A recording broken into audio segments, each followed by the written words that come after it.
Good day, guys. Good day. Good day to you all. Welcome back to the Formula Sports channel. Thanks for being here. You guys see the title. You guys see the thumbnail. You guys see what we're gonna be doing. We want to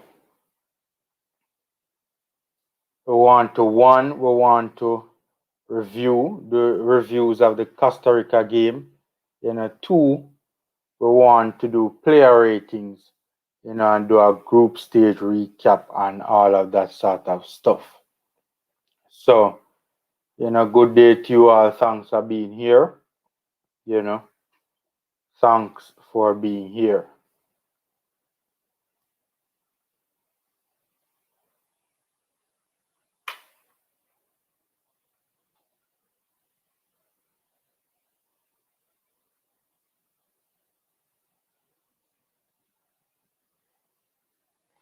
Yeah, man. So, a good performance. Yeah, man.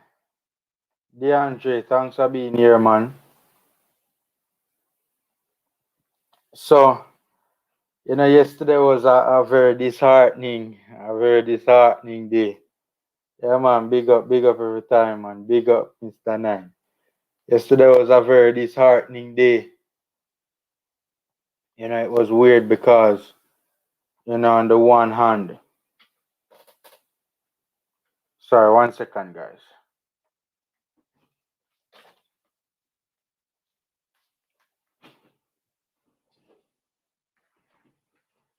Yeah, man, on the one hand, it was a weird experience because on the one hand, the performance was good. But then, when Brian Ruiz, hit the back of the net, it was like a dagger. Honestly, man, I felt it. Can't lie to you, man, I felt it. Felt it when Brian Ruiz hit the back of the net. Really did.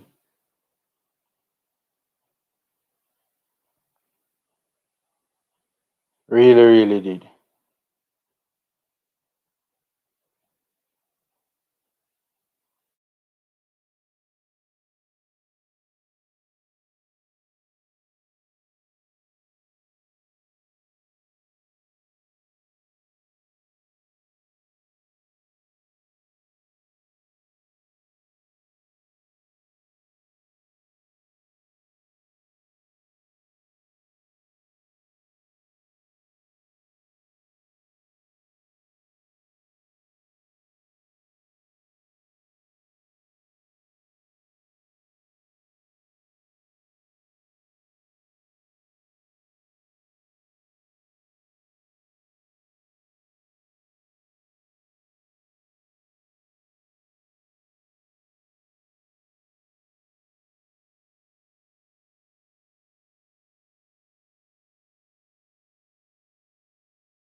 Sorry about that. Sorry about that. The internet has been. I don't know what happened today. The internet has been giving problems. Sorry about that, man. I don't know what has been on. The internet has been giving problems. Since morning. Big up Tennessee. Big up my boss. Big up. Boy, Tennessee. Me no know about you, but boy, yesterday, man, was our last night. My first a good night. It was a weird feeling because on the one hand you felt good about the performance, but on the other hand, especially from the midfield, but on the other hand, the score line, that dagger to the heart from Brian Ruiz. Trust me, man, I've barely recovered. I have barely recovered. Trust me, I've barely recovered. Like up the live, guys. Like up the live. Like up the live. Thanks for being here. I'm gonna drop the link in the comment section so you guys can come on.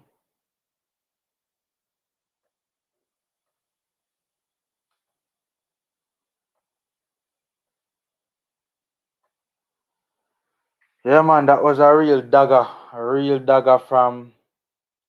Yeah, man, I heard that. I know. From yesterday it came out. I think that he would have been okay to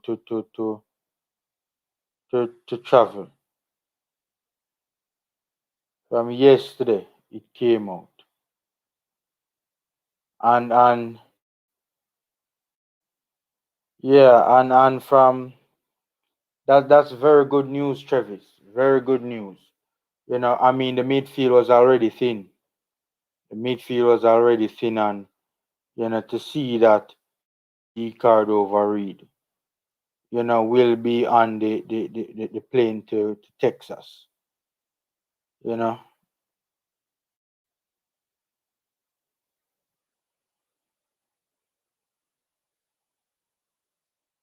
yeah, man, to see that Bobby D. Cardova Reed will be on the plane to Texas, man. Obviously we are very happy about that.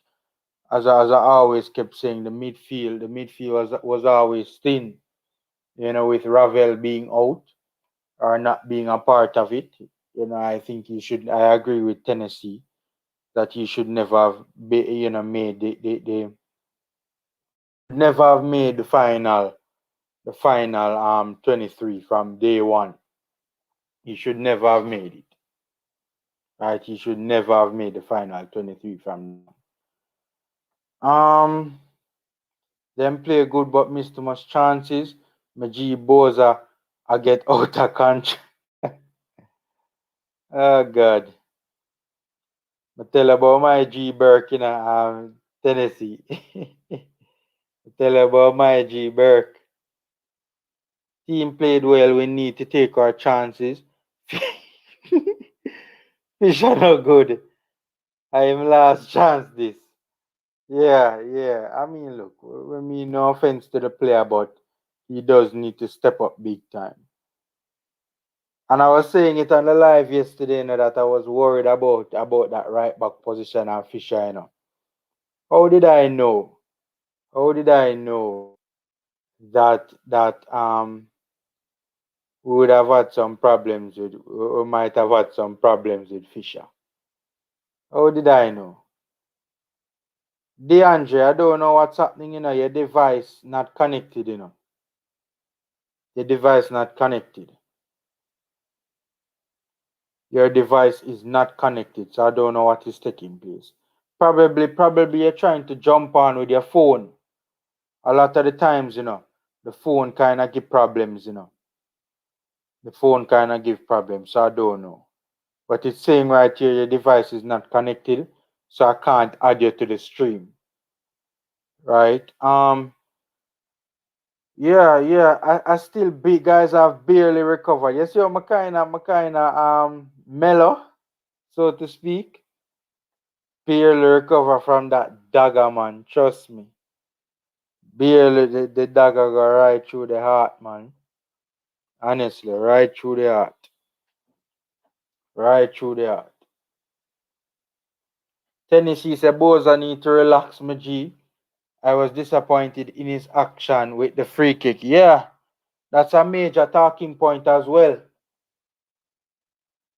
DeAndre, again, I can't add you in a boss. I don't know. Them say you need to connect your mic and your cam before I can add you to the stream. As I said, it's probably because you're using your phone. It's probably because you're using your phone. Yeah, man. Boza need to relax, my G. I was disappointed in his action with the free kick. Yeah, he was a little bit too pumped. When has Shamar Nicholson ever been a a free kick specialist? I don't know Shamar Nicholson being a free kick specialist. So Shamar Nicholson about people over free kick. I don't understand Shamar Nicholson. Shamar look like he need for. I mean, look, Marie Boza, and I do believe that he's a humble youth. I believe that wholeheartedly that he is a humble youth. People, I kind of feel try to give myself a vibe and give myself a energy. I kind of feel boost myself up rather because yo, me still no recover from the Ruiz dagger, man. Me still no recover from the Ruiz dagger. Honestly. Big ball of Formula fishing already. um Formula. No Covens about Walker as well. Me not get that one there Tennessee. Retype that one there. Me not get that one there. I think you're trying to say sometimes when you type sometimes you click a letter by accident. But I think you're trying to say that Walker didn't play well. Honestly, Walker initially was poor. When he came on, in my opinion, he was very, very poor. Very, very poor. Very, very poor. Physically, I don't think the player is ready. That's the thing. I think he has the technical ability. I think what really is an issue for Walker is the physical. He doesn't have the physical aspect or the physical attributes to cope at this level. I think technically the player is all right at this level. I just don't think he has the physicality to match. And that proved to be an issue for him yesterday. I mean, that's putting it mildly, but yeah, I think initially though, he started to play himself into the game, so to speak. Initially Walker was poor when he came on. And a whole heap of people are stop on and say, yo, how Tapa take off Maggie and put on this brother here. I was one of them as well. I still think it was the wrong move. But Walker did one or two good things towards the end. Right? He did one and two good things towards the end, but it took him a while to get going. And when he did come on the pitch, he was very, very poor. Very, very poor. Very, very poor. As I said, DeAndre, I don't know what happening, DeAndre. Probably is your phone, boss. It's your phone. I couldn't add it to the stream.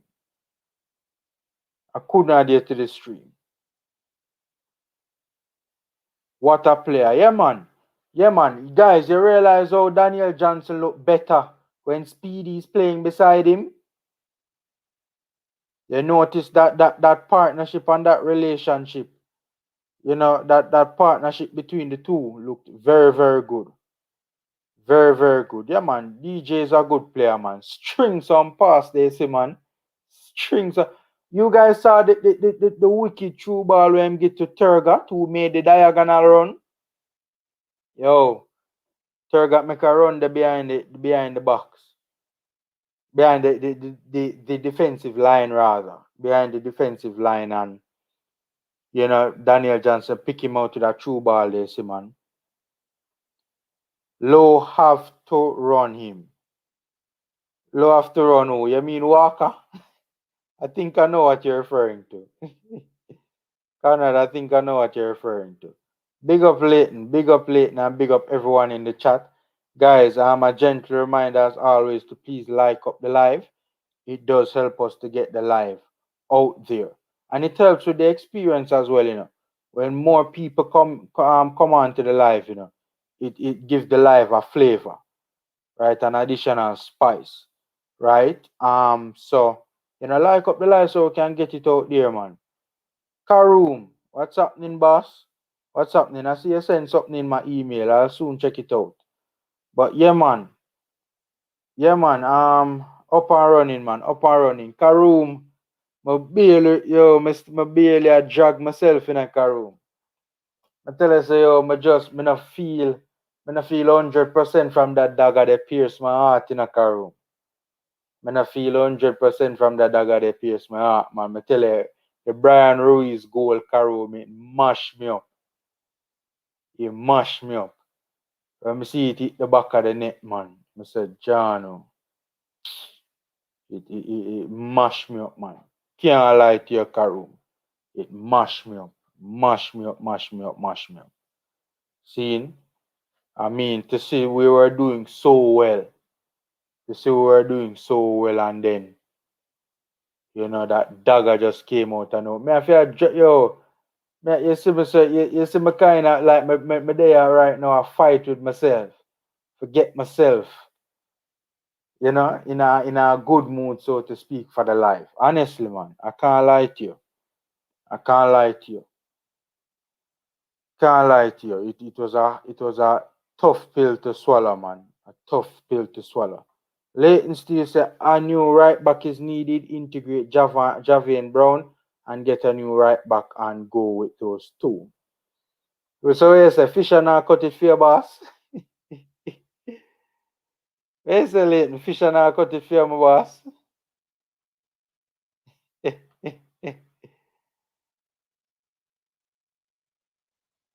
Yes, man.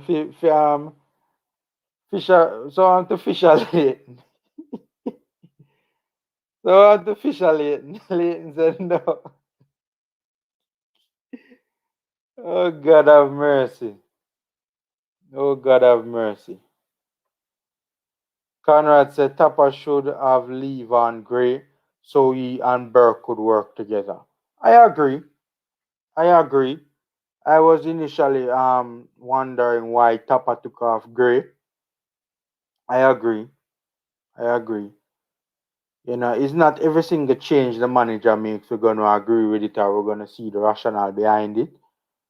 No matter even the biggest coaches in the world, them fans cost them or the fans of the respective team cost them because them make a change that the fans them not appreciate. Right? So yeah, I agree. I agree. I agree. That he should have left on Gray and he should not have put on he should not have put on Nicholson. I mean, to say Nicholson is misfiring right now is putting it lightly. Right? To say Nicholson is misfiring right now is putting it lightly. I want to share a screen with you guys. I want to share a screen with you guys.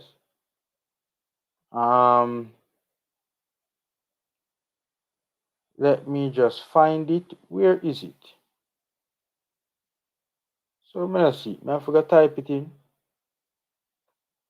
Yeah, I want to share a screen with you guys. 1 second there, guys. I thought it was up in the tab section already. Jamaica. So fast. 4.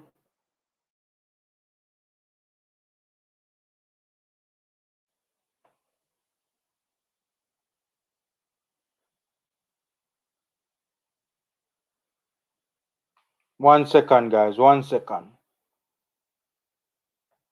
I just bringing up SofaScore stats for you guys to see because I want to do a review with you guys as well. And by the way, guys, the link is in the comment section. So you guys can hit the link and come on and we can talk some ball. Right, because I really and truly would love you guys' input for this particular stream. I really and truly love your input for this particular stream. I don't know if you guys are seeing it up now on screen. Yeah, there you go. You guys are seeing it. Nearly 20 people in the on the live, guys. Thanks for being here. And a gentle reminder as always to please like the video and subscribe to the channel as it is indeed a free way to support the channel. Guys, sorry about my I am here really and truly trying to boost myself up. Honestly. Honestly, man. I remember even coaches just invited me on today, sent me the link to the live stream last night and you know I was saying to him right now, boss, I can't do it. I can't do it, I can't do it, I can't do it. Can't do it, man, honestly. Couldn't do it. Couldn't do it at all, man. Just wasn't up for it. Alright, so guys, Formula, I was saying that I am not convinced about Walker. You said I did one on two thing in the end. I just could not see it. Walker and Fisher was terrible. Yeah, I mean, look, it's Fisher was terrible from the perspective that obviously, he never really contributed much to the attack, which I'm not surprised that he didn't. I didn't expect him to. I didn't think Tapper put him out there and required him to, and that was a requirement of him. I think that Tapper wanted him to play conservatively because, I mean, let's be real, that's not Fisher's skill set. I mean, somebody asked a very good question the other day. What is Fisher particularly good at? Right? We know getting forward and doing and making a good contribution to the attack is not one of them, right? And initially we saw Fisher kind of stay more conservative, sit back a bit, and Kemar Taxi Lawrence was pushed further up the pitch. I thought that's how it was gonna look. Um, but to be honest with you, let's be real, guys. Apart from the one mistake, look, Fisher could have done better, Don't get me wrong, right? But I try to be objective, right? It was a very, very good battle ensued, taking place rather. May I try to use big word and I get it wrong. It's a very good battle was taking place between Fisher and the left winger, right? In all fairness, guys, yes, he could have done better defensively. He wasn't the best from a defensive standpoint, but he never did badly either, barring the foolishness him do with the goal. Obviously, that take down him score from like a 5 to a 3, right? But yeah, I don't think his role and responsibility was to get forward. I don't think Tapper gave him that role with good reason. And apart from the foolishness him do upon the goal, I really and truly don't think he was that poor Tennessee. Honestly, I don't think he was that poor. Apart the obvious, don't get me wrong, the foolishness we ended up on the goal that conceded for us, it was a rush tackle and it was just madness. And that would have taken down that would have taken a couple points off him score. But apart from that, honestly, from a defensive standpoint, I don't think he did too badly as all people making it seem as if he was, all over the place defensively. It was just that one, for the most part, it was just that one. Yes, he could have improved. Yes, he could have done better in terms of his overall performance from a defensive standpoint, but he wasn't that bad. Apart from the foolishness we're going on with the goal. And yes, Tennessee, Lamar Walker was very, very poor when he came onto the pitch. Very, very poor. I was saying to myself, what this a brother ya do on the field, man? Him not ready for this. I think technically I don't think the player is a bad player. I have high hopes for Lamar. I think he's a good player. But his physicality is a major issue to say the least. And that's putting it lightly. His physicality is a major, major issue, man. A major, major issue. Major, major issue. But after a while though, Tennessee, I did see him start to remember that driving run that he had Tennessee. Such a Bama make a drive through the middle of the park and got fouled just outside the box. He almost made his way into the box, and he got the free kick. And it wasn't a bad free kick. It was a decent free kick. It was the best free kick we have seen our tournament from a reggae boy. Right? So I think initially Walker was exceptionally poor, to be honest with you. But I did see one and two things towards the end of the game that, made me think that Walker started to adjust, so to speak. You know, he made 1 and 2 decent plays in the latter stages of the game, but from him hit the field for the most part, he was very bad. Tennessee said maybe he is good at catching fish. That's why I named Fisher. But we need 2 good right back. It's plain to see. Yeah, man. Um, you know, I was always one. Look, let me tell you something. If Javian Brown was in this game, on God, if Javian Brown was in this game instead of O'Neal Fisher, at the very least, we would have drawn this game. At the very least, we would not have lost the game. If you know, Fisher should never have made the trip. I mean, no offense to the player when I say that, but it's just from an objective standpoint. The player should never have made the trip. He should never have made the trip, especially over Javian Brown. Right? Fisher don't like to tackle, so he should not play defense. Oh God. Tennessee, the best free kick because Boza took up. Oh, yeah. True. I don't know why Boza insists on taking free kicks. I'd love to know when since Boza turned free kick specialist. Guys, 20 people on the live, guys. Gentle reminder as always to like up the live, guys. It's a free and easy way to support the channel.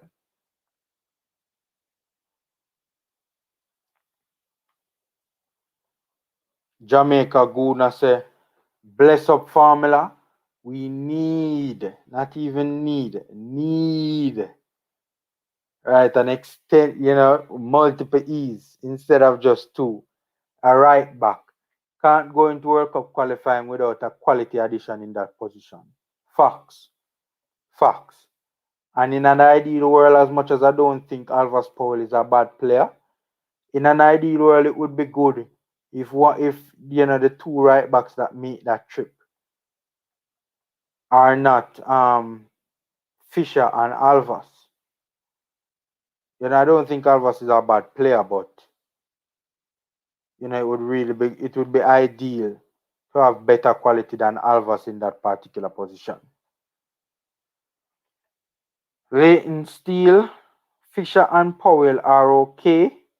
My only point is that Jamaica should be able to do better. Than those 2. I think Powell is okay. I don't know about Fisher. Powell is okay. Guys, I soon get to the player ratings. I just probably seeing if more people will check in. Right? But yeah, man, Fisher and Powell are okay. My only point is that Jamaica should be able to do better than those 2. Honestly, Powell is okay, but I don't know about Fisher. Not gonna lie to you. I don't know about Fisher.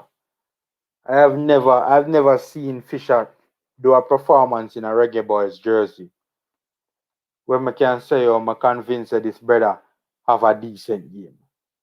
Or is that like I don't know. As I say, he wasn't bad in the game, to be honest with you, barring the fooling issue end up on the goal. Yes, he didn't contribute much to the attack, but I don't think that was his role or responsibility. I think Tapa told him to stay put, right? And not push up too far. But, with that being said, the fooling issue ended up on the goal, man, that was conceded, was just, we can't forgive him for that. And we can't look past that and forget about that.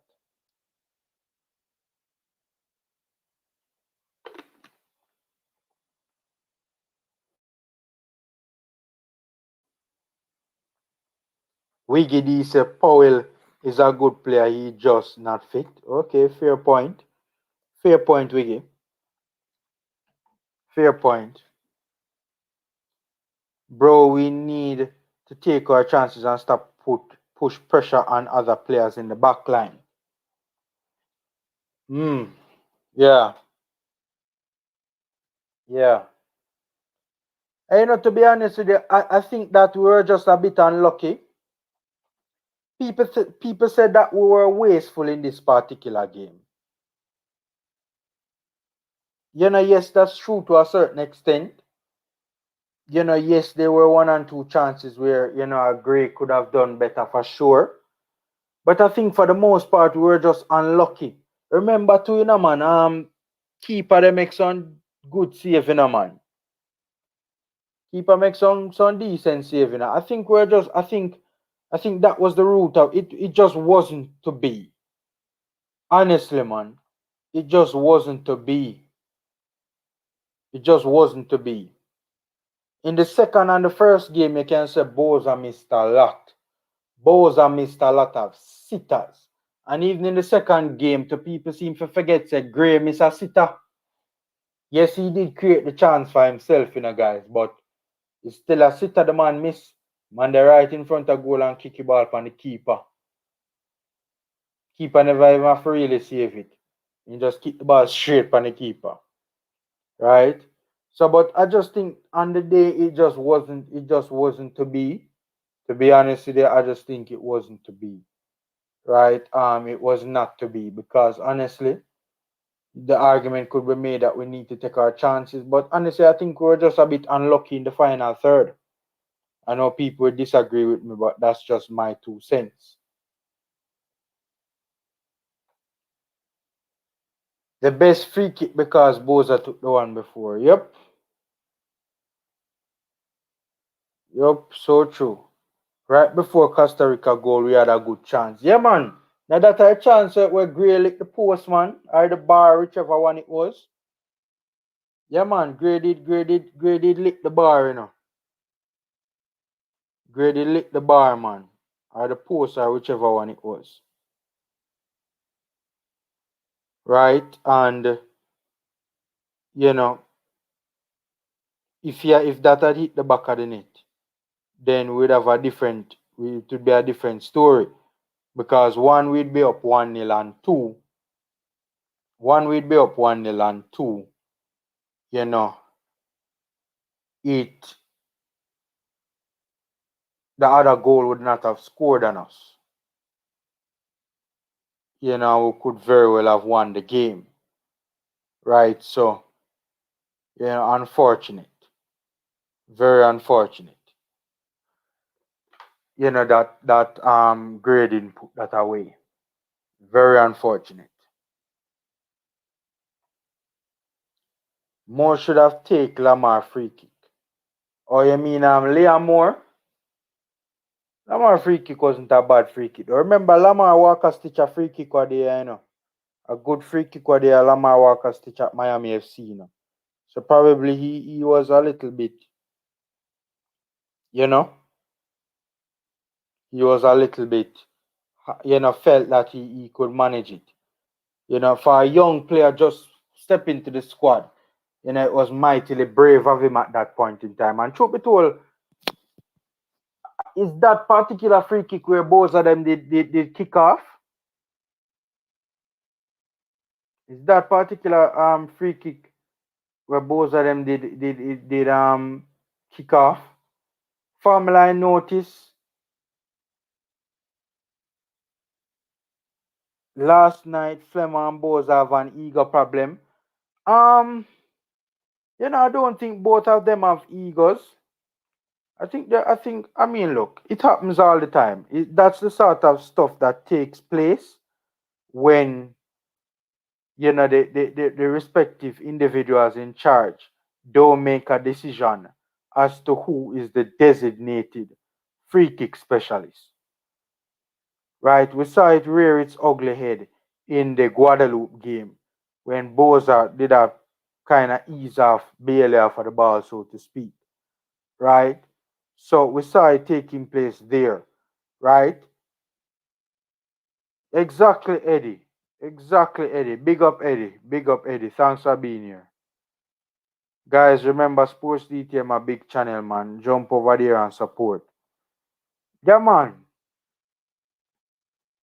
The respective individuals who are calling the shots supposed to, you know, deal with that in terms of say, okay, such and such is best to take free kicks from this particular angle. Such and such is best. Such and such man is best to take free kicks from this particular distance. All of them things they should have started out before the game. We shouldn't have all of that sort out. You know, in the middle of the game, a man have argument over a free kick. Boza wants to hug up the ball over every free kick. I don't know who telling Shamar Nicholson that he is a free kick specialist. I don't know who telling Shamar Nicholson he's a free kick specialist. Eddie, but just barely have to go in Eddie. But barely have to go Eddie because let me tell you something, man. You see that dagger for last night? Trust me, man. You see that dagger last night? It from then I haven't fully recovered.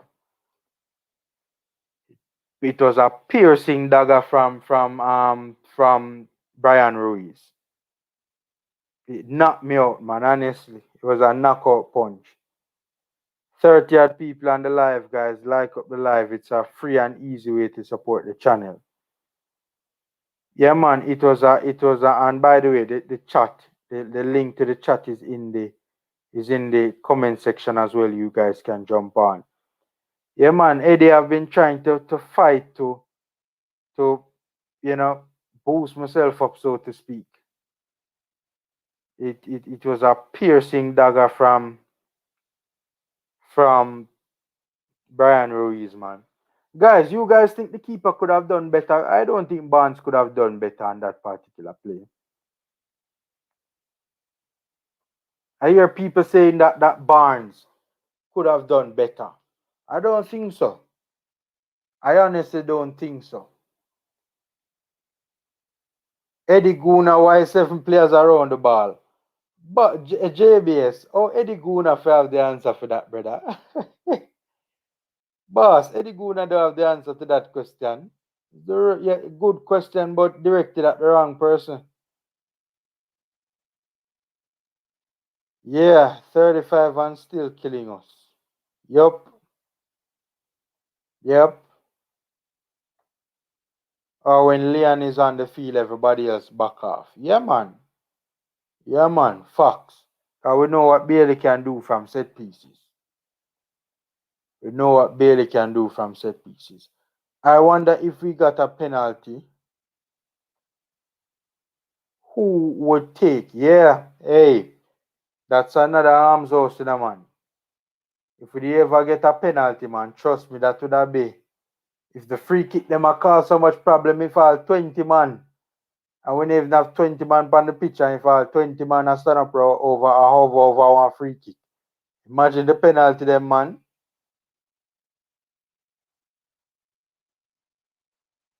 Imagine the penalties. Gray cost us the game. He missed too many chances. Yeah. I think he was very unlucky in front of goal, though, Keith. I think he was a bit unlucky in front of goal, to be honest with you.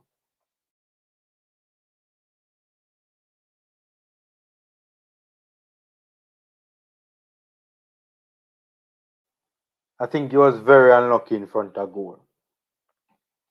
Nearly 40 people on the live, guys. Like up the live, guys. A free way to support the channel, and as always, we do appreciate the support. Yeah, man. I just think Gray was a little bit unlucky in front of goal, to be honest with you. I genuinely believe Gray was a bit unlucky in front of goal. Yes, there were, because remember that one opportunity where Turgot laid it off to him, and he did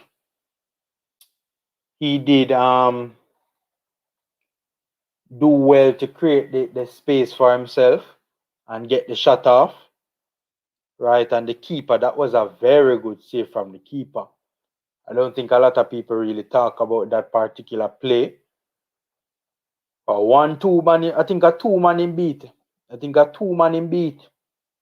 He beat the 2-man them, man, and get the shot off with him weaker left hand.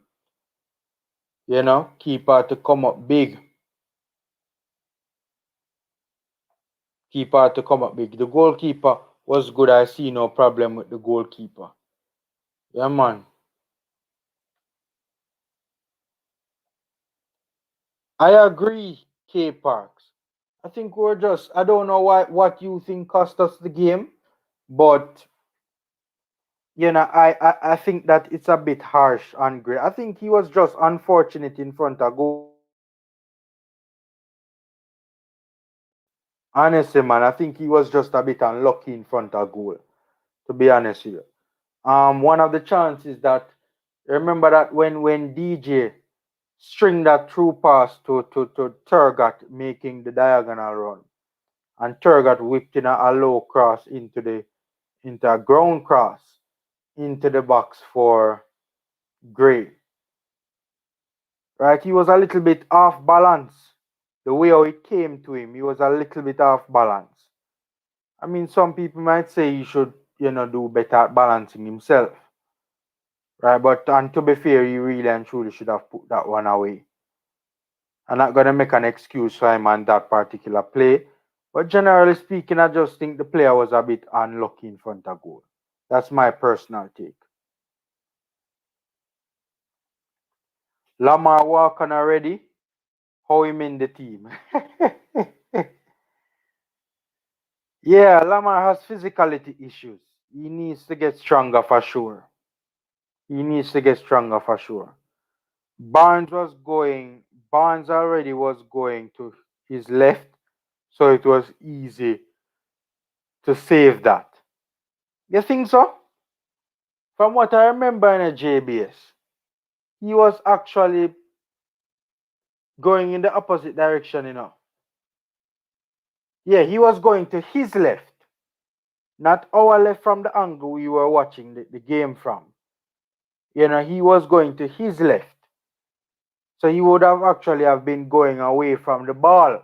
I remember, Brian Ruiz headed it back across goal.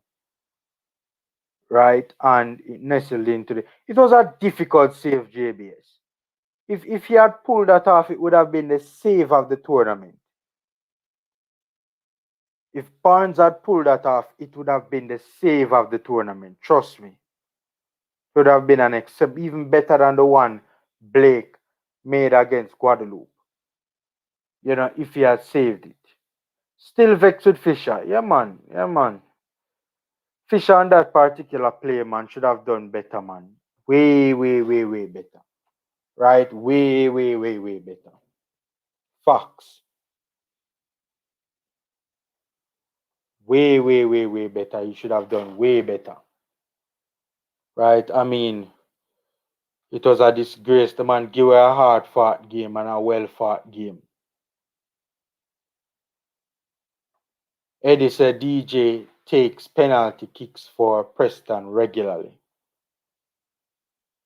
Once Fisher in the back line, it's shaky.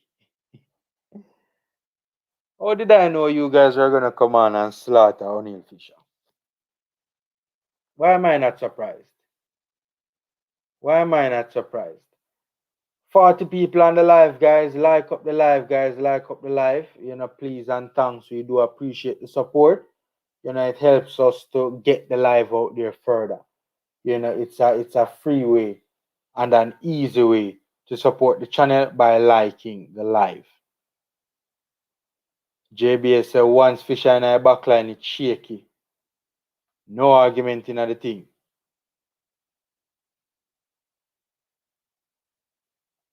Gray didn't get a lot of chances. What you guys talking about? He got a couple of chances, to be fair. Let's see, he got about 4 chances, if memory serves me right. There is the one where Turgot gave him a couple of chances too. There was the one where Turgot crossed the ball from the left hand side of the pitch. Right? He should have put that away. There is the one where he beat the guy impressively, created the shot for himself. Truth be told, I can't fault him for that. He did everything perfectly. The goalkeeper just had made a very good save. Right, he had the one where he hit the bar as well. He had about 3 or 4.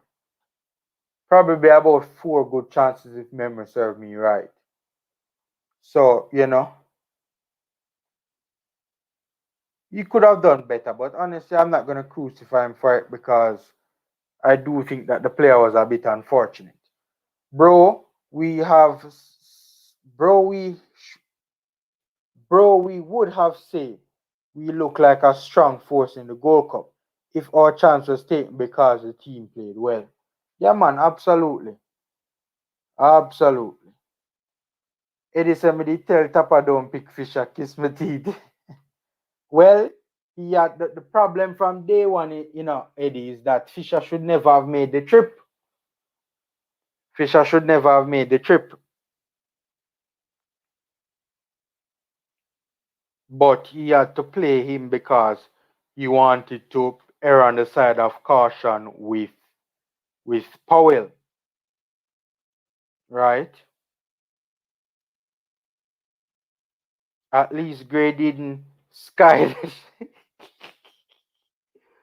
K Parks. And I usually tell in a K Parks.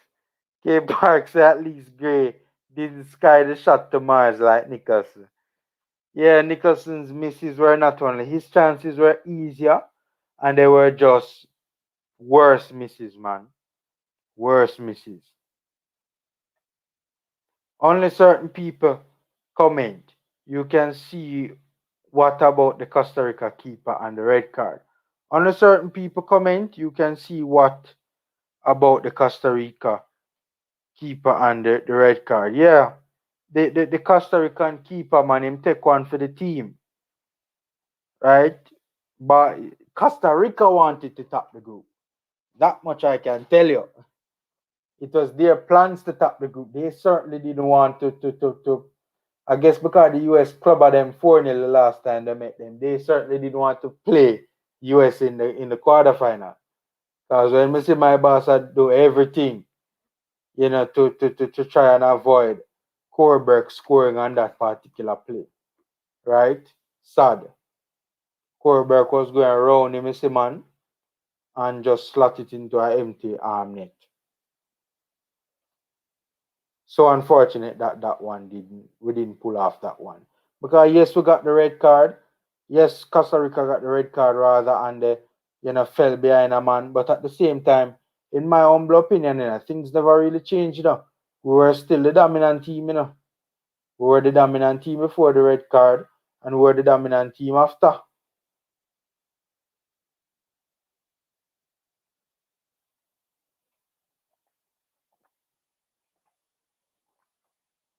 Karoom, you are joking. You never watched the game, Karoom? Karoom, you can't miss them the big game there, Karoom. Karoom, me disappointed Karoom. Karoom, I can't miss them the big game the Karoom.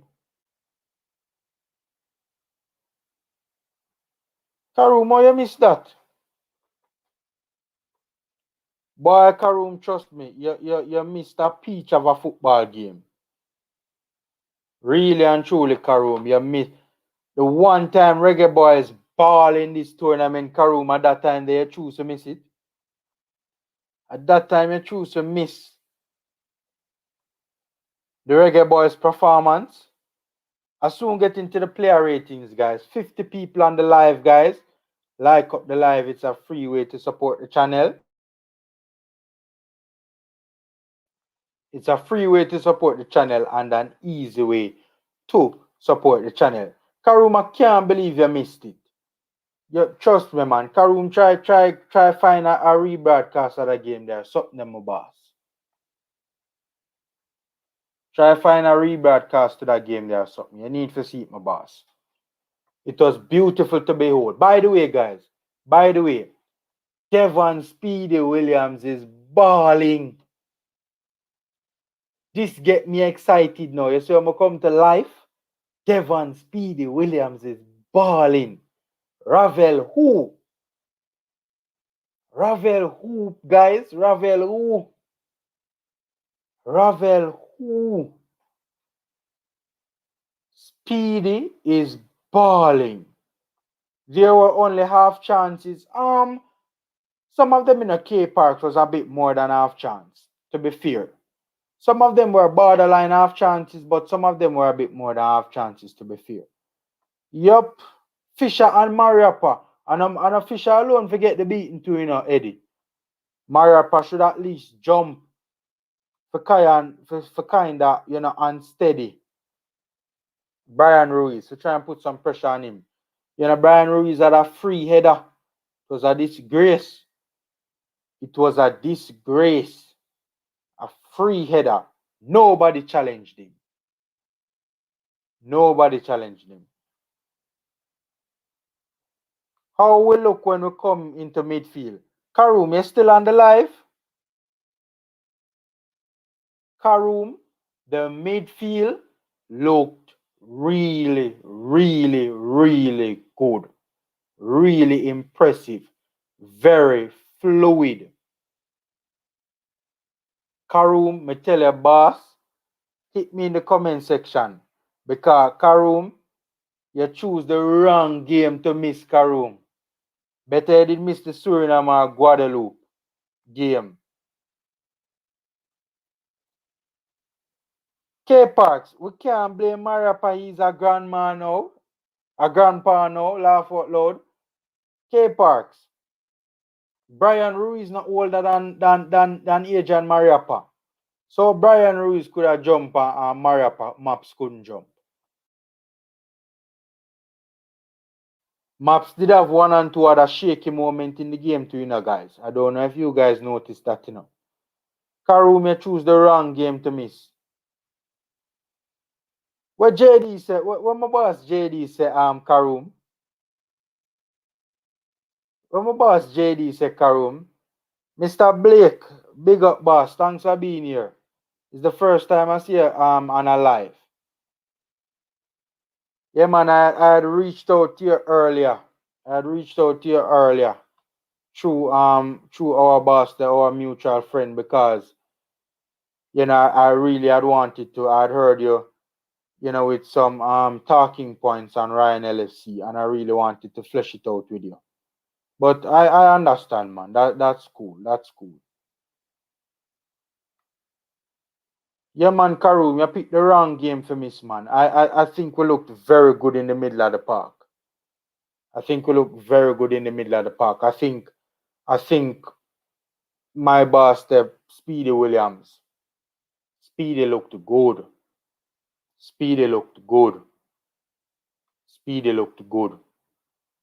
Guys, I think Speedy never misplaced a lot of passes, And what I liked about the performance. Cooler man, Ketera, cooler man. Yeah, man, we understand, man. We understand. Yeah, man. Primo, big up my boss. Thanks for being here.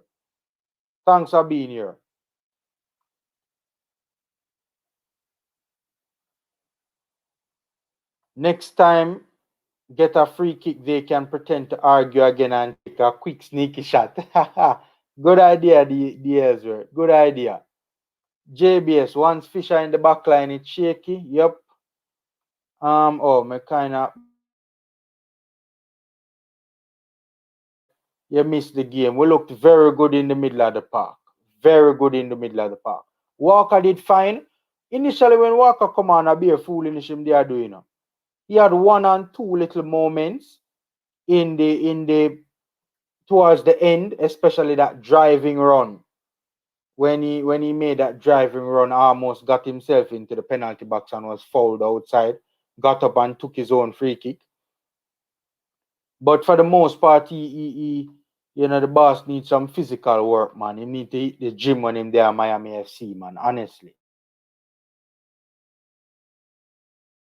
Him need to hit the gym when he need to do more. When him as soon as him sets a bomb and hit, as soon as him sets a bomb and reach back at Miami, he need to hit the gym, man. Honestly. Fisher didn't need to go in and swing. Sorry. Boss, JBS don't even. JBS, I was doing fine until you remind me about that Fisher play there, boss. Trust me. Fisher did a poor job while, man. He's not Sunday League baller. Would have made the successful tackle. You know what's so crazy? You know what really bugs me about that Fisher play? O'Neal Fisher got to it first. O'Neal Fisher got to the ball first. And somehow the man make this brother end up. You know, get away from him and get the cross into the box.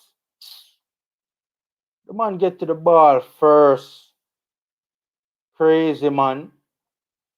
You see, like even the Maggie play, because a lot of people cussing Maggie too, you know, and saying, Maggie lost the ball. Maggie never really lose the ball, you know. The Costa Rican got to the ball before him. Because what happened is that Maggie was making the forward run, right? And the ball was passed. I think it was Kemar Lawrence had passed the ball to Maggie, right? And Maggie was trying to like ease up a bit to try and receive the ball. Seems as though he was kind of trying to break his momentum, even to either to wait for it or to kind of backtrack a little bit. And the Costa Rican just got to the ball before him, from what I remember, right? So I don't think it's a case that Maggie actually lost the ball, right? Fisher lost the ball. He got to it first. Maggie did not get to the ball first. The pass from Kemar Lawrence, Maggie did not get to it first, right? Maggie did not get to it first. But Fisher, the Fisher play, Fisher got to it first, and that's what really bugs me. That really upset me and anger me about that Fisher play, man. The man dashed for a match that we should have won, man. And you know what hurt me too? Me have a vent. You know what really hurt me too? Costa Rica, guys. Costa Rica. You know how long we want to beat Costa Rica in a major tournament? You know how long we want to beat Costa Rica in a major tournament, guys? And only Fisher got dash it way. A draw would have been even more palatable, right? Given the fact that we were, by far the better team. But for going to lose the match, man, it was a dagger to the heart when Ruiz hit the back of the net, man. A dagger to the heart. Trust me, man. Tennessee, Tennessee Lewis, if them not want quality, them can do that. Right now, we need couple good CDM, 2 right back and one more good left back. So Tapa better go shopping with somebody who have sense. This is where O'Neal Fisher belongs. What is that? A waves emoji? So yes, the sea Fisher belong. Oh God. Fisher went fishing and end up missing. Yeah, Fisher, trust me, man. Trust me. Fisher should just never ever play against opponents like this. Tapa to throw him out of the squad. I have always said it, man, from minute one. Brown should have made the squad over Fisher. Javian Brown should have made the squad over Fisher. Keeper was good. He saved them. Yeah, man. Costa Rica keeper saved them on a couple of occasions. And that's why I don't think we were so. I think that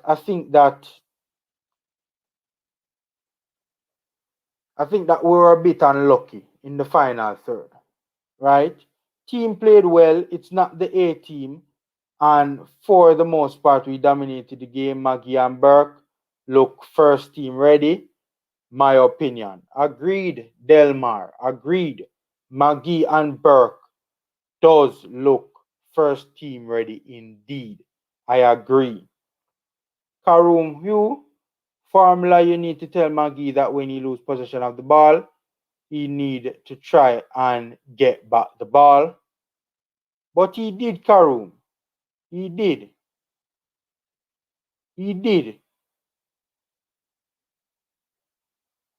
So wait, Karoom, why you say you never watched the game? I realize you're up to now with that comment there, Karoom. Karoom, why not just ask me to tell you about the game and done, Karoom? Why Karoom always a using story for try?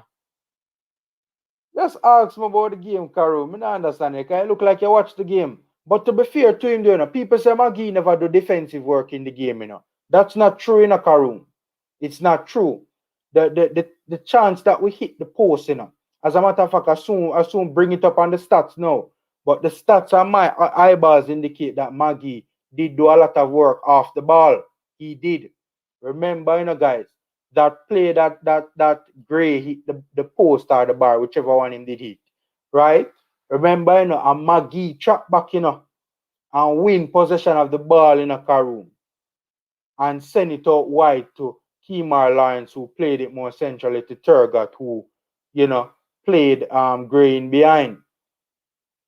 Right? So I don't agree with that. I think Maggie, they were to be fair, I see what Karoom is saying now. Yes, Maggie did do some work off the ball, but when he lost the ball, to be fair, when I think about it now, he did lose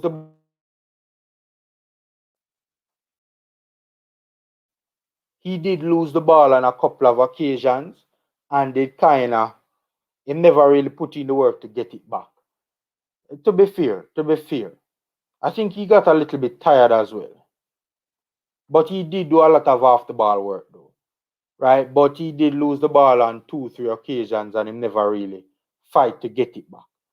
On one particular occasion I can remember now off the top of my head, he did fight to get it back. But there were about like 2-3 scenarios where he lost it and he should have put in more work to get it back. O'Neal Fisher went. Oh God, Bosa confidence kiss me teeth. Personally, Burke is the best option. I agree. But I know some of you guys are gonna kill me in the comment section. But to be honest with you, did Bosa really miss any chance in this game? People had issues with his runs. I didn't have issues with his runs, I don't think his runs could have been better timed or his runs could have been better. I just think that the ball just didn't get to him. On one of the occasions, on both occasions, as a matter of fact, the keeper got to it first. The keeper came and read the pass well and came out and, I don't think it was a case that his runs weren't good or that he missed chances. Right? For the second game, though, he was all over the place where that was concerned. Maggie gets a 5.5. I disagree. I give Maggie a solid 7 at the very least. I soon get into the stats and my opinions on the game. And I'd love for some of the commenters as well to come on and debate the game with me as well, I would love for some of the commenters in the comment and people watching as well. You have the silent individuals who watch but don't comment. I'd love for you guys to hit the link and come on and talk to me.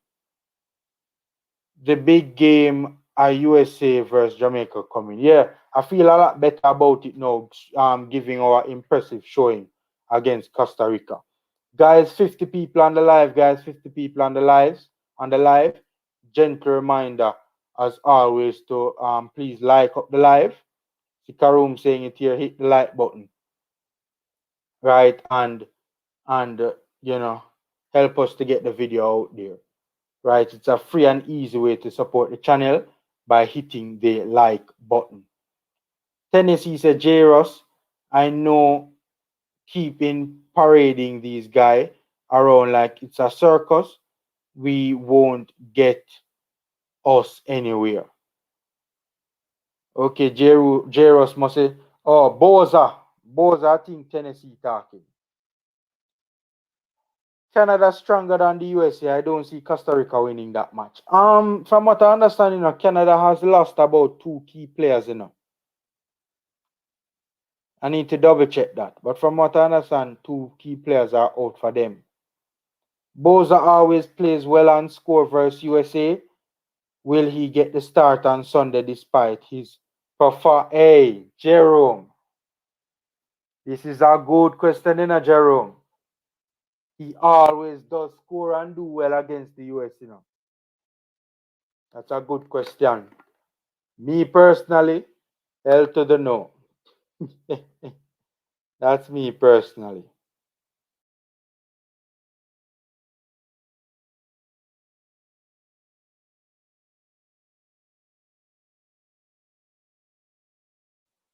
Yeah, man. That's me personally. But that's a good question, Jerome. That's an interesting perspective. he does always do well against the US for sure. Yep, Jamaica dominated everything. Only score they didn't dominate in. Yeah, yeah. Watch and see if J. say watch and see if Shamar no force Tapa to start him in the next match. Am I gonna force J. Or am I gonna force J. I don't think you guys you get Tapa, from my understanding of it, is a firm brother, in terms of no man can bully him or page him or program him certain ways. If him not start, you're gonna hear say Tapa start man when I score goal just because of England him come from. But Gray has scored for us. Gray has scored for us. Gray has scored for us. You know what I don't think a lot of people realize as well? Blair Turgott can play, in that number 9 role, he actually plays in a front two and as a forward. Sometimes I think he plays as a centre forward, like, by himself. For Östersund this season. And then there's a lot of times where he plays in a front two as well. But he is very capable of playing centre forward. And as a matter of fact, he has scored 5 or 6 goals so far in like 8 appearances in Sweden, something to that effect. So as a centre forward, he knows where the back of the net is. Boza confident shot. I'm telling you for a long time, Boza has issues with his finishing.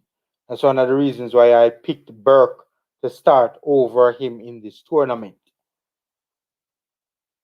Jairus, that I can't deal with. I think you guys are being a little bit unfair on Tapa. I think a lot of the times when things not go too right, when you just need somebody for cuss. And the easy person for cuss is just the coach. Don't get me wrong, there are things that he does I don't agree with, but we can't blame Mariappa. He's a grandpa now rather. Brian Ruiz is even worse of a grandpa because he's older, and he jumped and met it. So why Mariappa couldn't jump for at least get the guy Brian Ruiz off balance, right? Or to kind of suck them in the ear. Please, please, please leave Boza out of the side. Conrad say, ha ha, really Formula compare Speedy Ravel. No, I'm not comparing them, Conrad. I was joking really and truly when I said that, Conrad. Conrad is referring to when I said, Speedy is balling and,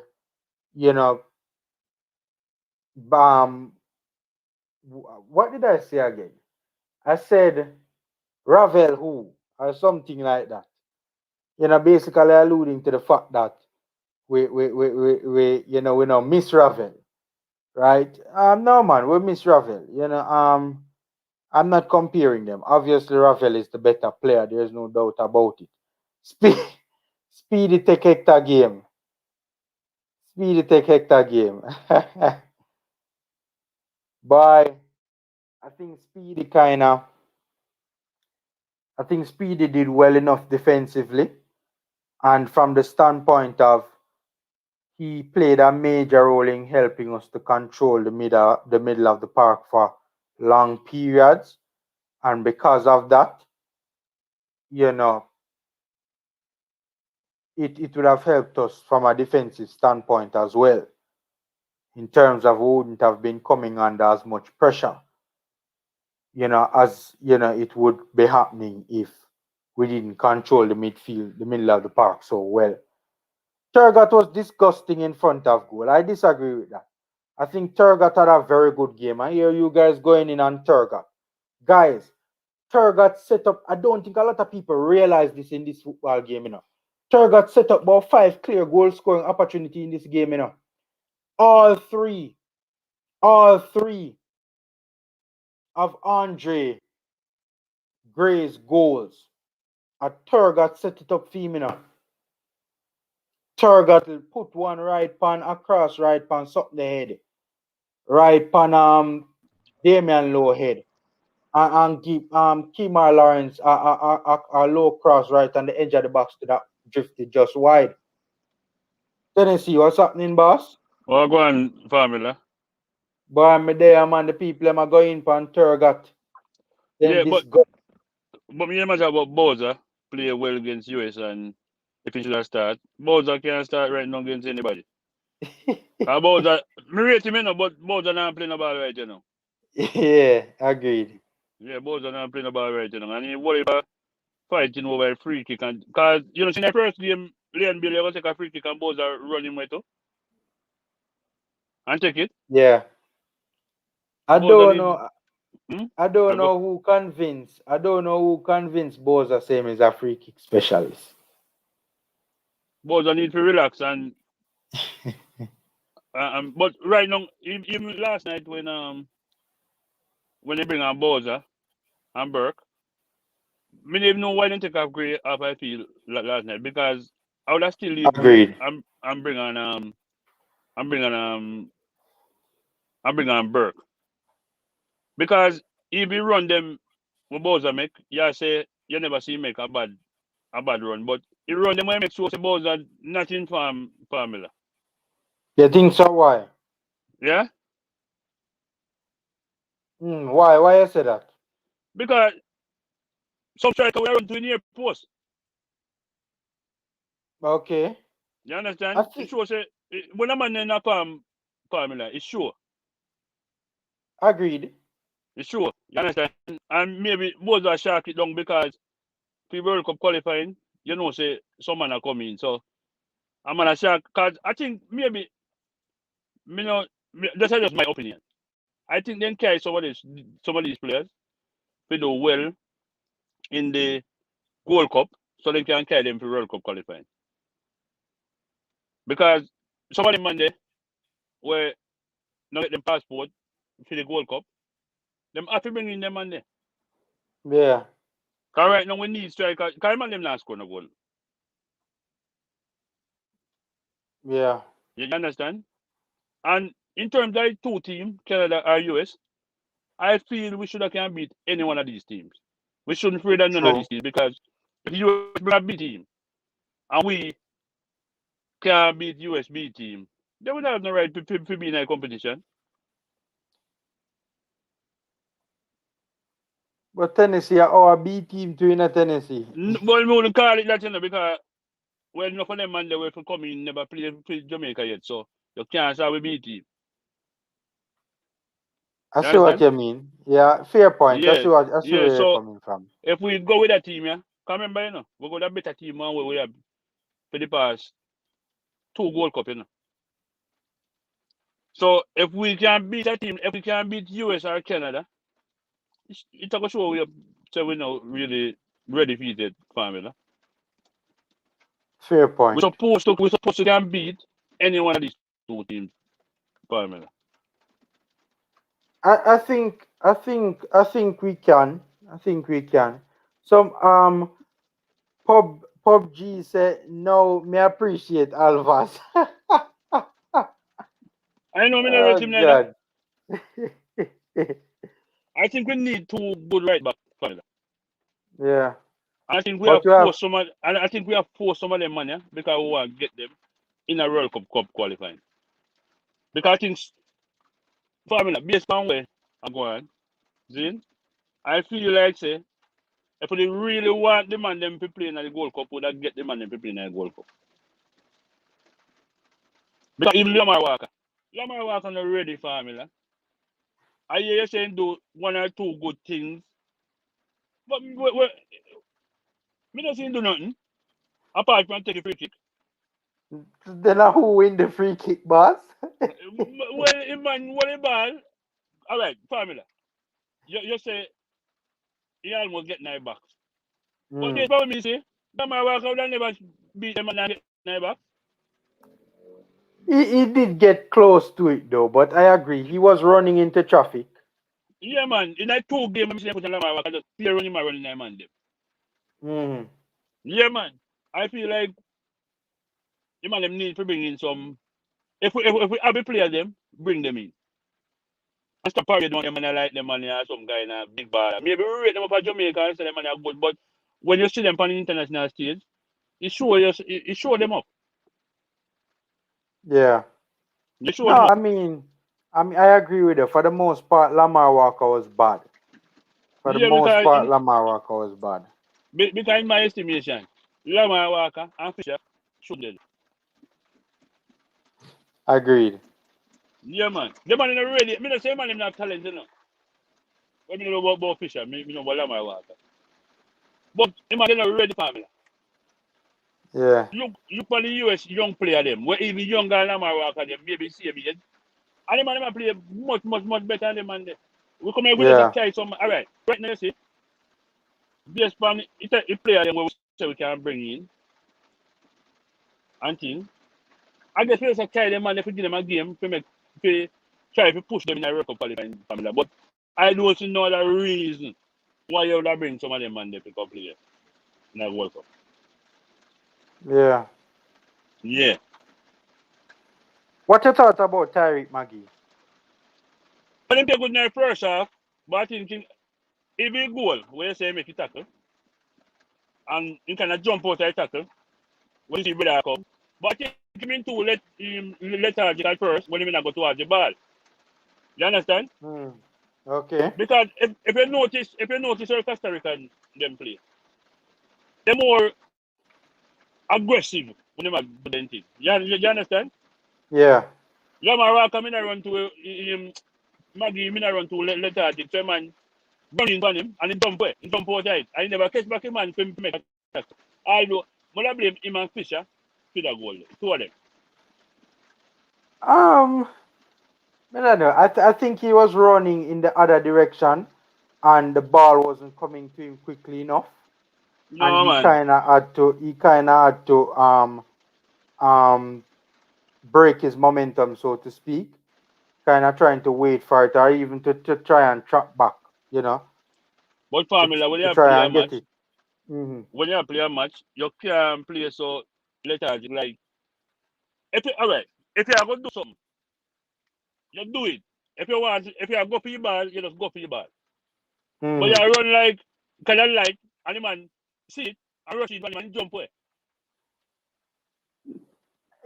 I'm going to look back at it again, Tennessee, but that's not how I remember it. I remember that Oh, you mean Lawrence go ahead. had played the ball. Lawrence had played the ball, and the ball wasn't getting to him quickly enough. That's how I remember it. And the Costa Rican player got to it before Maggie, because Maggie was trying to break his run to try and for the ball to come to him. And the No, Costa man. Rica, from the angle that he was coming from, was able to get to it, intercept it, and go the other direction. I'm going to look at it again. No problem. I remember say when the ball passed, Maggie did it close to the 18-yard back. So man pass out the ball and game. But Maggie mean too lethargic, man. And the man, I think Costa Rican see it and rush in for the ball and Maggie jump out the way. I remember him doing a jumping, but me I go look back at it.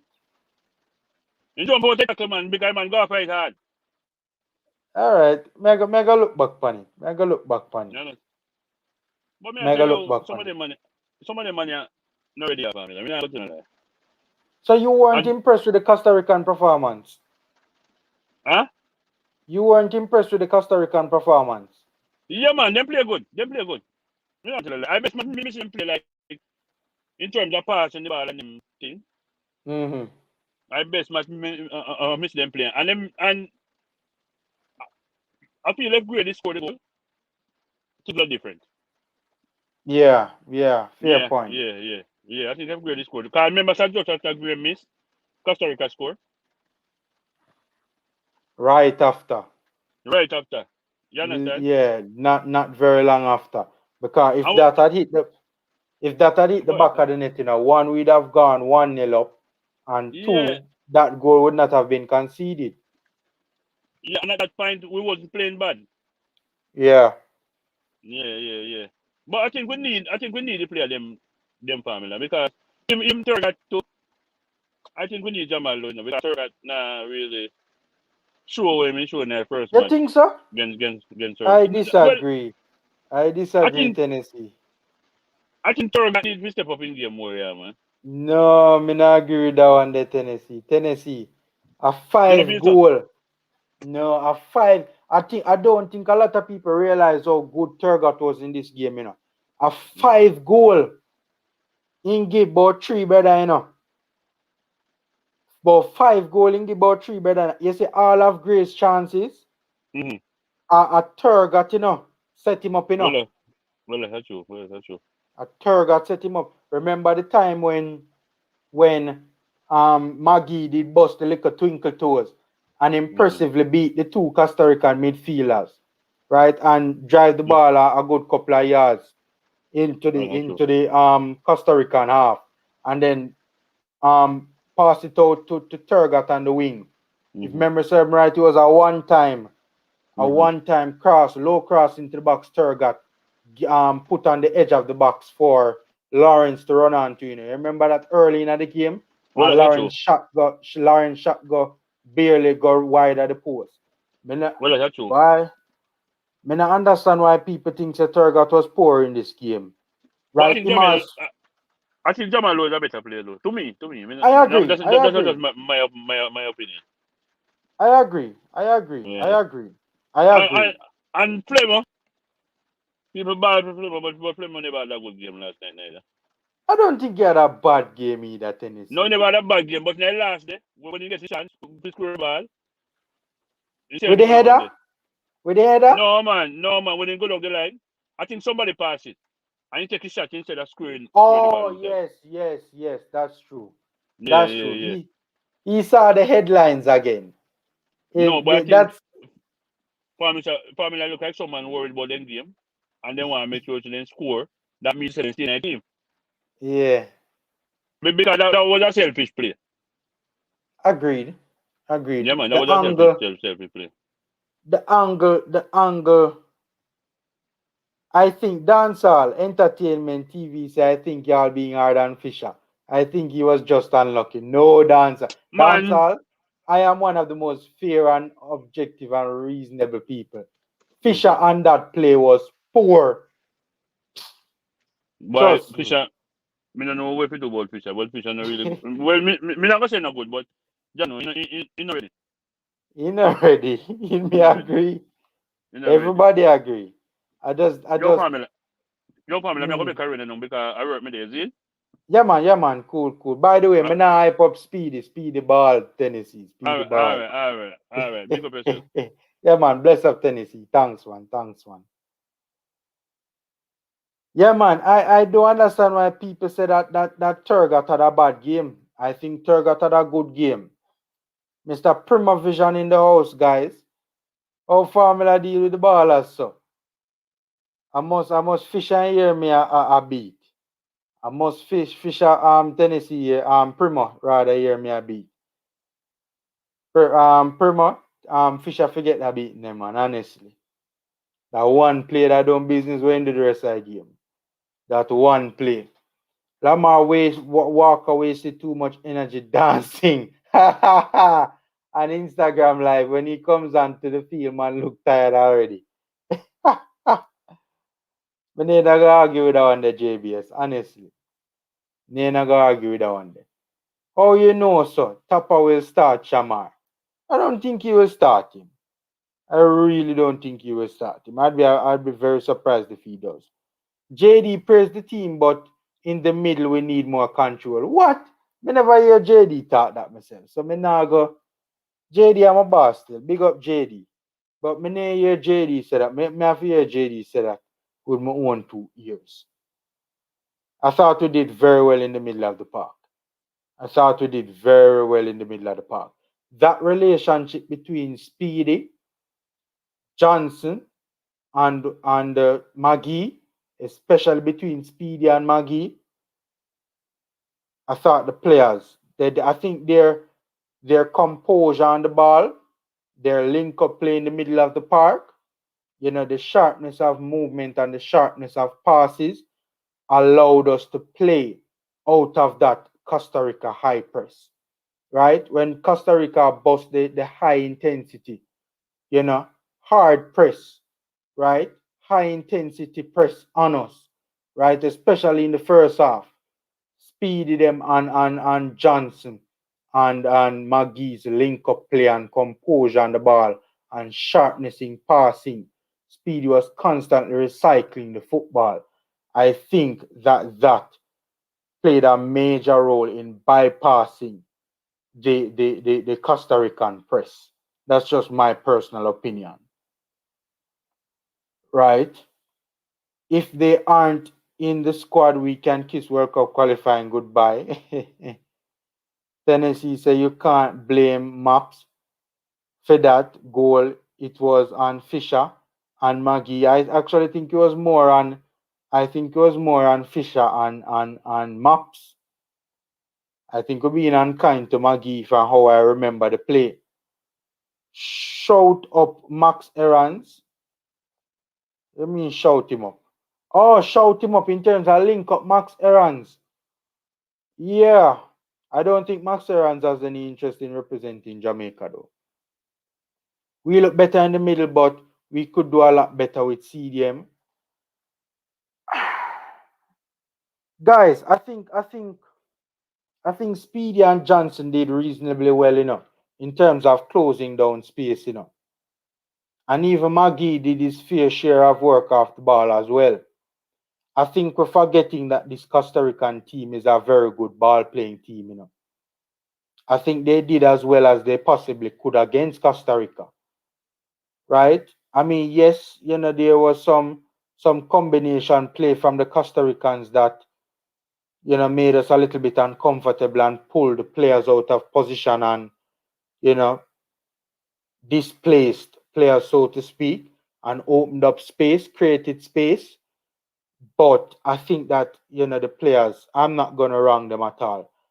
I think Speedy and Johnson and guys, remember too, it's their first time playing together in the middle of the park like that, I think they did very well, honestly. We have to remember. Guys, when was the last time we see a Jamaica side outpossess a Costa Rican team? When was the last time we see a Jamaica side outpossess, right, a good ball playing team with tacticians in the middle of the park? When was the last time when last we see that, guys? Yo, the man them ball in my opinion here, sir. The man them ball. J. Ross say, watch and see. Him go use the same tactics when I say. Really, McGee play well.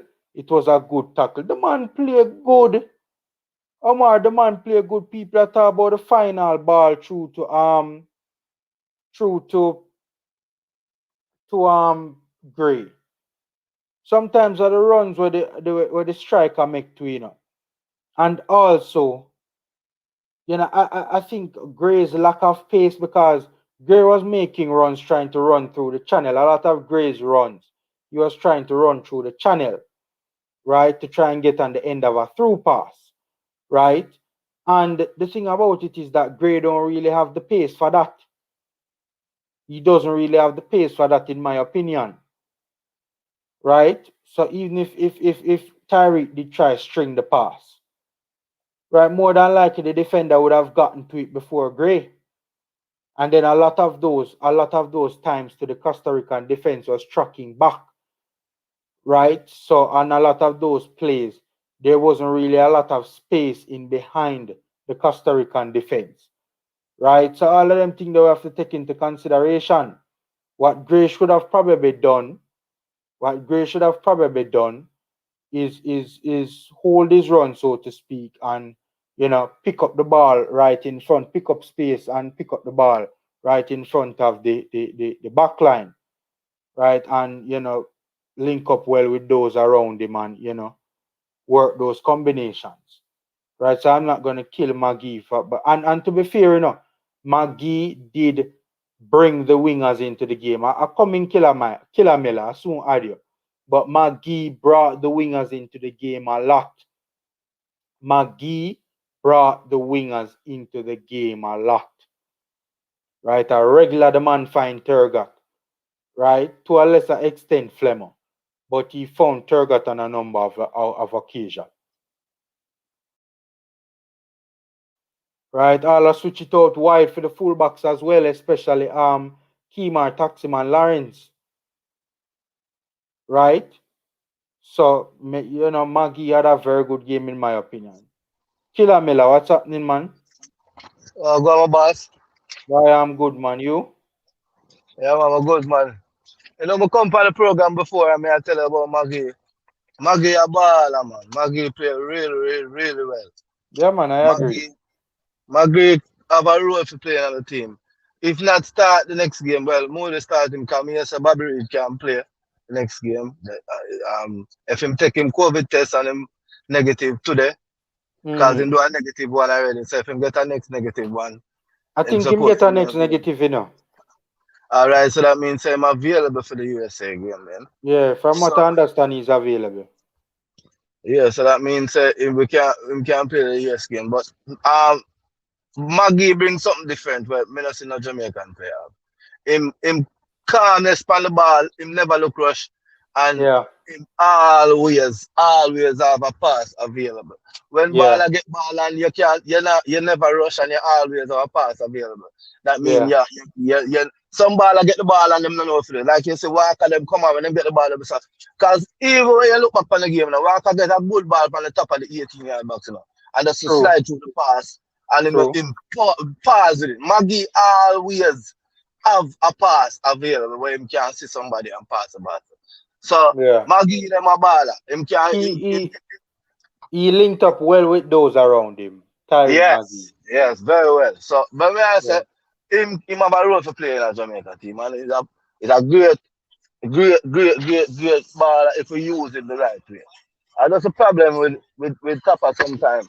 Him have a little problem. But me, for the USA game, definitely we know we can beat them.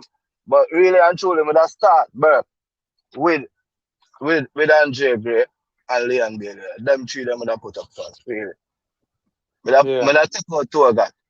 Toga good and my right and everything like that. But the industry where Burke give you, him gonna give the USA a problem because him strength, him running when him use on the left hand side, him constantly running and him even get back to.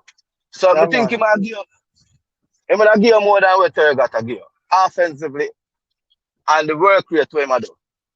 So I'm gonna Agreed. use Burke right there, so. I use Bailey on the right hand side and Gray up front. And I love to see Gray with somebody like Burke. Because the work rate of Burke can do for even a second striker if Gray come deep and collect the ball, him can have Burke run half of him. You see me? Him can have Burke and Bailey run half of him. So we can use a tactic that I It would can definitely. it can go the other way around too, Burke can come deep too. Yeah, but all right, for instance, now, when if you know you watch World Cup ball, you see Harry Kane and them on the play. When them come deep as the central striker, the Mm-hmm. the wing man, the man that may play wide, can make the run after them. So if Gray come deep and collect the ball, say a long pass, make him come deep. Yeah, The two man them when they wide of him can make that run yeah, forward from the man. wing back them, especially when them press high. So Yeah, you know man. what say Burke always a run, barely have the speed, so we can't hit the USA like that. And Burke dangerous if him get Yeah, the man. chance. So Agreed. definitely, me not worry about USA. If we play the game right. Me I tell you Yeah. because the team I play yesterday, yes, but I swear me that take out Tergat. And with my boy back now, I play the 10. We team we good man. We can beat them. Speedy alright, and Speedy can knock the ball better than Hector, but as I tell us, Hector more solid defensive against a team where I go press, because we know say USA I go press. But we need somebody solid defensively. If we press high, because sometimes when we press high in the Costa Rica game, them counter with and the defensive part Speedy don't really have it. So sometimes you need somebody where even can slip back as a centre half, where Hector can do. Hector not great passing wise, and not great comfortable with the ball and foot. But him can Mm-hmm. do the dirty work. But we need somebody for the dirty work. That are two sides to the game and on one side. So that's why I'm gonna play Hector this one. You see, because sometimes we can drop back like three centre half when time Hector in the game. And that's what him give you know. Because Fair sometimes he point. can play defensively. Him can drop back right that's all. we come like we have three center half right now. So Mm. USA will come, but we can't beat them. But Hector have to play this still. Speedy better with the ball, but under that alone to the game. We need a defensive part because it doesn't make sense. We look good offensively and going forward, and yet still I give up 2 and 3 goals. You have to be solid. And if you're not scoring, I prefer you not score and you not concede. Mm-hmm. So that's the most important thing. Because remember, you know, when they play, we don't concede no goal like that. We don't team not really score. We score for ourselves. The team not score for us. So even though we don't like how him look on the ball with the ball and foot, but defensively, him give it more than what Speedy would have given. So that's a big, yeah. He give it more than what Speedy would have given, brother. I see your point, but I'm also looking at it from the perspective that one, we played a better team in this game than the other teams we have played previously, so it's not surprising that they were the ones to score on us. And another thing I would say too is that why I like Speedy is that I think Speedy contributes to the defense by virtue of what he gives on the offense in terms of because of his ability to hold the ball, right? Yeah. And to keep possession for the team, right? And because he's so composed on the ball in tight spaces, right? We hold the ball a lot more when Speedy is on the park. And because of that, it will take pressure off of the defense. No, agree. It can work, but it's not all the time. That's when you dominate the football, brother. In terms of if Jamaica 90% of the game that we watch Jamaica, we not normally dominate possession wise, and 90% we play good in spirit, but we have good knock 1-2 pass and look dangerous going forward. But possession wise, we never normally dominate possession. No matter who we play, all if we play a Caribbean team. So we don't know mental. We don't dominate position. So basically we have a contain, yeah. So Killer, you weren't encouraged by how well we dominated the middle of the park for long periods against Costa Rica. You don't think that Tapa will try and work that going forward? We don't play we dominate possession. We play good yesterday, but the possession wasn't great marginally. I think it was 50-something% of slight more than Costa Rica. But at spirit, you have Costa Rica did dominate at a certain part too in the game. But basically, with USA, I remember Costa Rica never even played them full strength team either too, you know. Remember that and even though so you know. But with more I try to see all the two man them work with Daniel and Speedy. Which I agree Speedy should have get a game I would say. But defensively, we know we have to be solid in an important game, which is a quarterfinal. We can't afford to say, yo, all right then, yes, we are going to look confident on the ball, which we don't think we are going to. We think possession might be evil in the USA game, and they might slightly evil, but we are looking to be solid, which is the first thing. Killer, it's not even only about the fact that we keep more possession, you know, with Speedy on the pitch, you know. But it's also what we do with the possession. There is more intent and more intensity. Right when Speedy's on the pitch. I understand that, but you know what? Alright, you have a great point, but you know what was Jamaica match problem in the first 2 matches with Hector and Johnson. The two men never really play together like that. In a black together for a blank for Jamaica any at all. So while you have Hector doing thing and the two men them always separate for each other in the midfield. You see what? Hector have to have somebody we're close to him. So Daniel at the ball, we are gonna knock the ball out of the ball. All Hector have to do, you know, break up play and give Daniel. Because Hector needs to do just leg on the ball when you get it. Because you're not good possession. Defensively, if you look for it enough, you can play Hector break up, you know. Speedy now go gear that what Hector gonna do. That dirty something there, Speedy now go gear that. The draw down the man there, because sometimes we have to go draw down a US player, kick him down. We are gonna need that something that when them are break. Speedy will not go get that from him. Speedy you can bounce him off of the ball and push him off of the ball. Him good on the ball. But we need that dirty something there at certain point of the game we're gonna need that where Hector gonna give it. It a go look awkward, it a go look foolish, but they are gonna need to draw down somebody. Yeah, because I saw Italy and them team that win the game. Don't remember in the Euro final when my boy draw down boy after Saka and draw him down by him neck. And then look at something that have to go on sometime in the game. Yeah, man, I agree.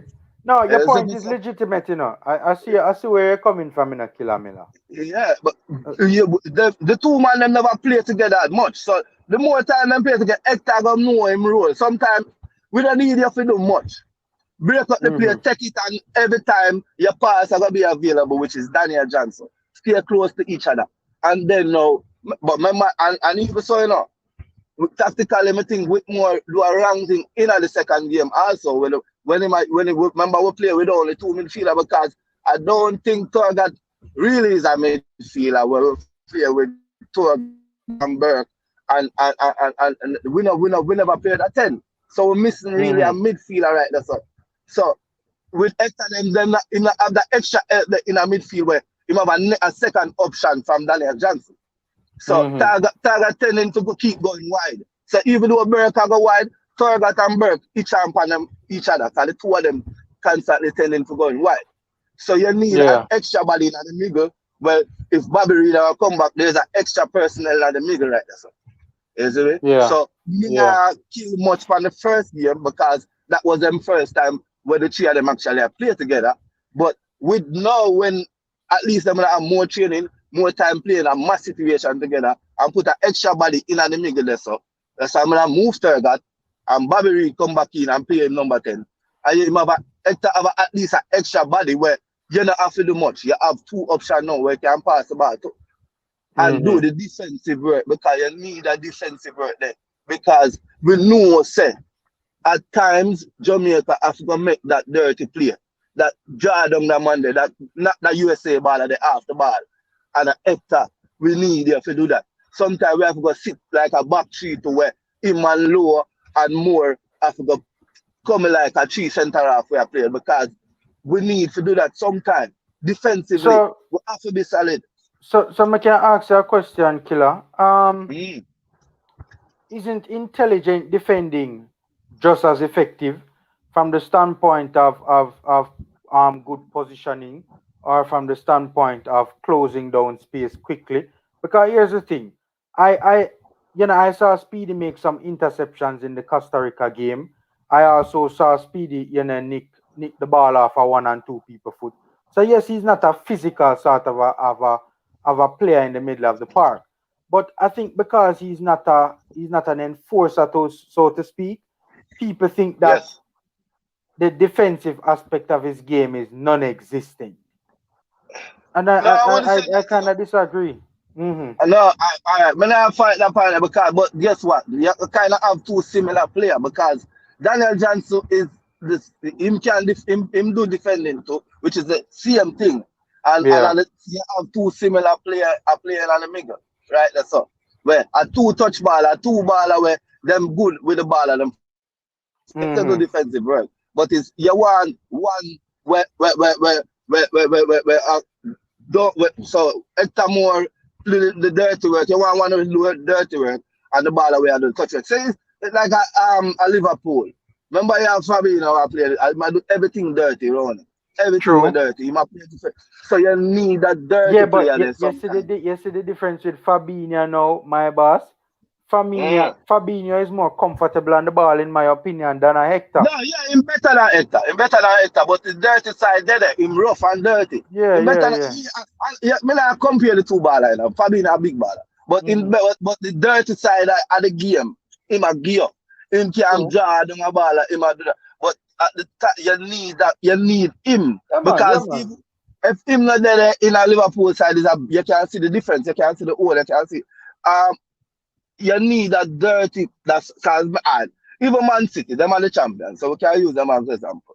When the Brazilians are there in the midfield, and then now you can see the dirty side not there. They no look, you can't have the touch ball be that not gonna work better. We need a defensive part, especially when we know say at times because remember even what say what yesterday match, he moved low and put low in the defensive midfield, if you could have Yes, watch. he did. He did. He Yeah, did. I know many young man talk about it, but he But move low and I bring think it more. was out of necessity, though. I don't think it Yeah, was a but no, tactical change per se.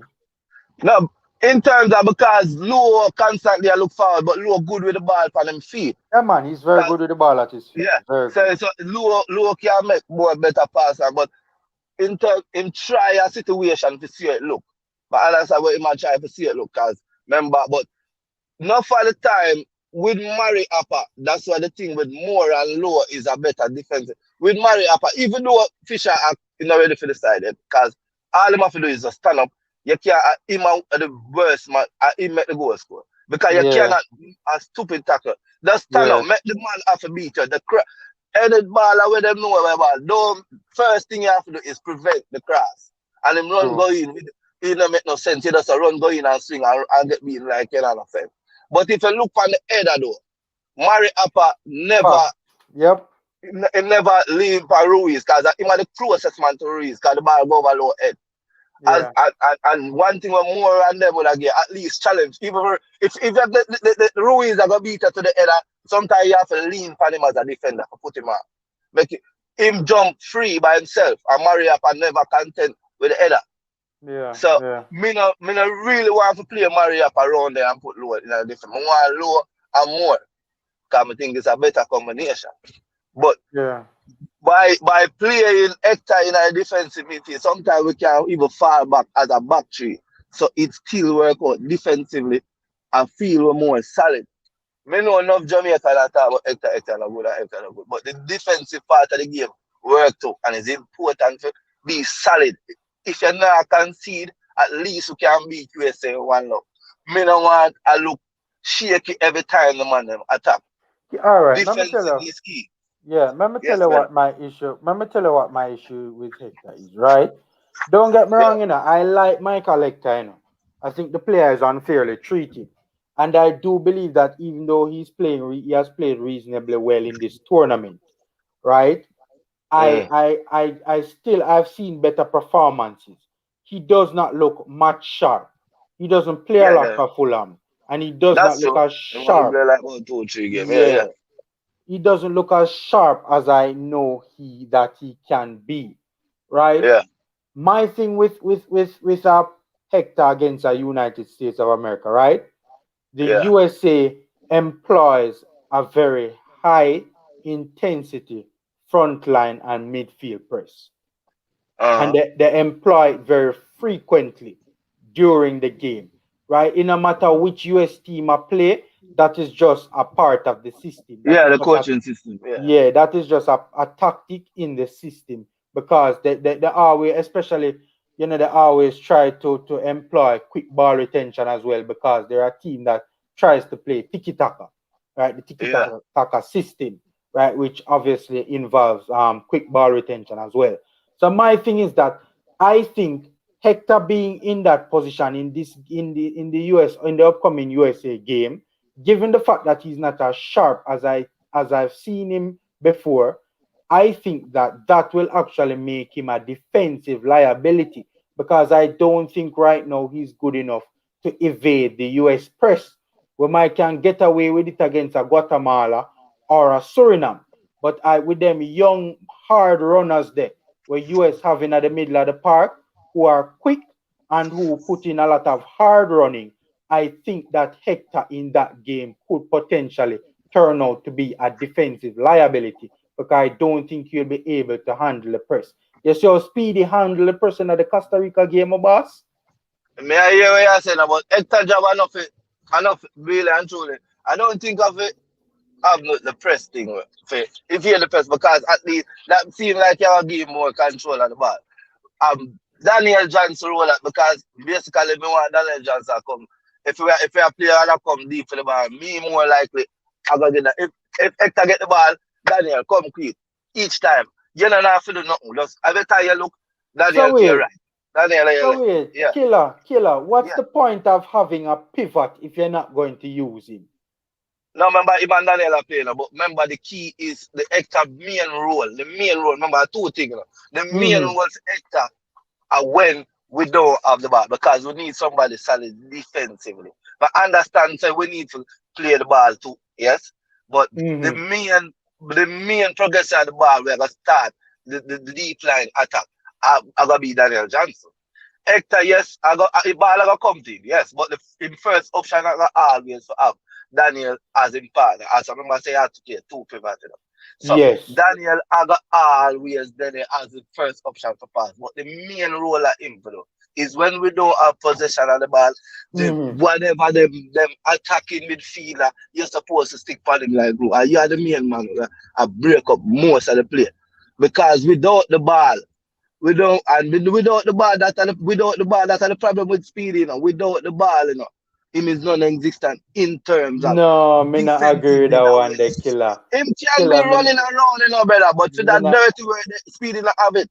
Yes, yeah, I agree, you know, I agree, but I think we forget an aspect of Speedy's game too, that he will nick a ball off of a player's foot. Right? Yeah, he will position himself well. No, man, I said no. Him only nick a one interception. But that's it. That's where I talk about that when you make a ball. But we are talking about somebody where no Speedy is not. If Speedy is not that defensive midfielder where you say yes, he is a defensive midfielder. I agree, you know, killer. It's not that I don't agree. He does play a role, brother. He might play a role and might fill a gap, which is he not do bad. Defensive, ball possession wise, he might play a role. If we dominate the game and win a full control, yes. But in terms of defensive, where you know we're gonna come under pressure. Yeah. That part of it where Hector gonna give it. Where we're gonna need, because we know, you know, and me know, at certain point of the game, Jamaica gonna come under some pressure. That press the way I talk about, and that's something there. Jamaica gonna need to be solid defensively. All right. Yeah. No, me see your point, you know. Killer. And I do think it's a fair point. I'm soon bring Tennessee in the debate. I just think you're not giving Speedy enough credit for his intelligent defending. In terms of, for instance,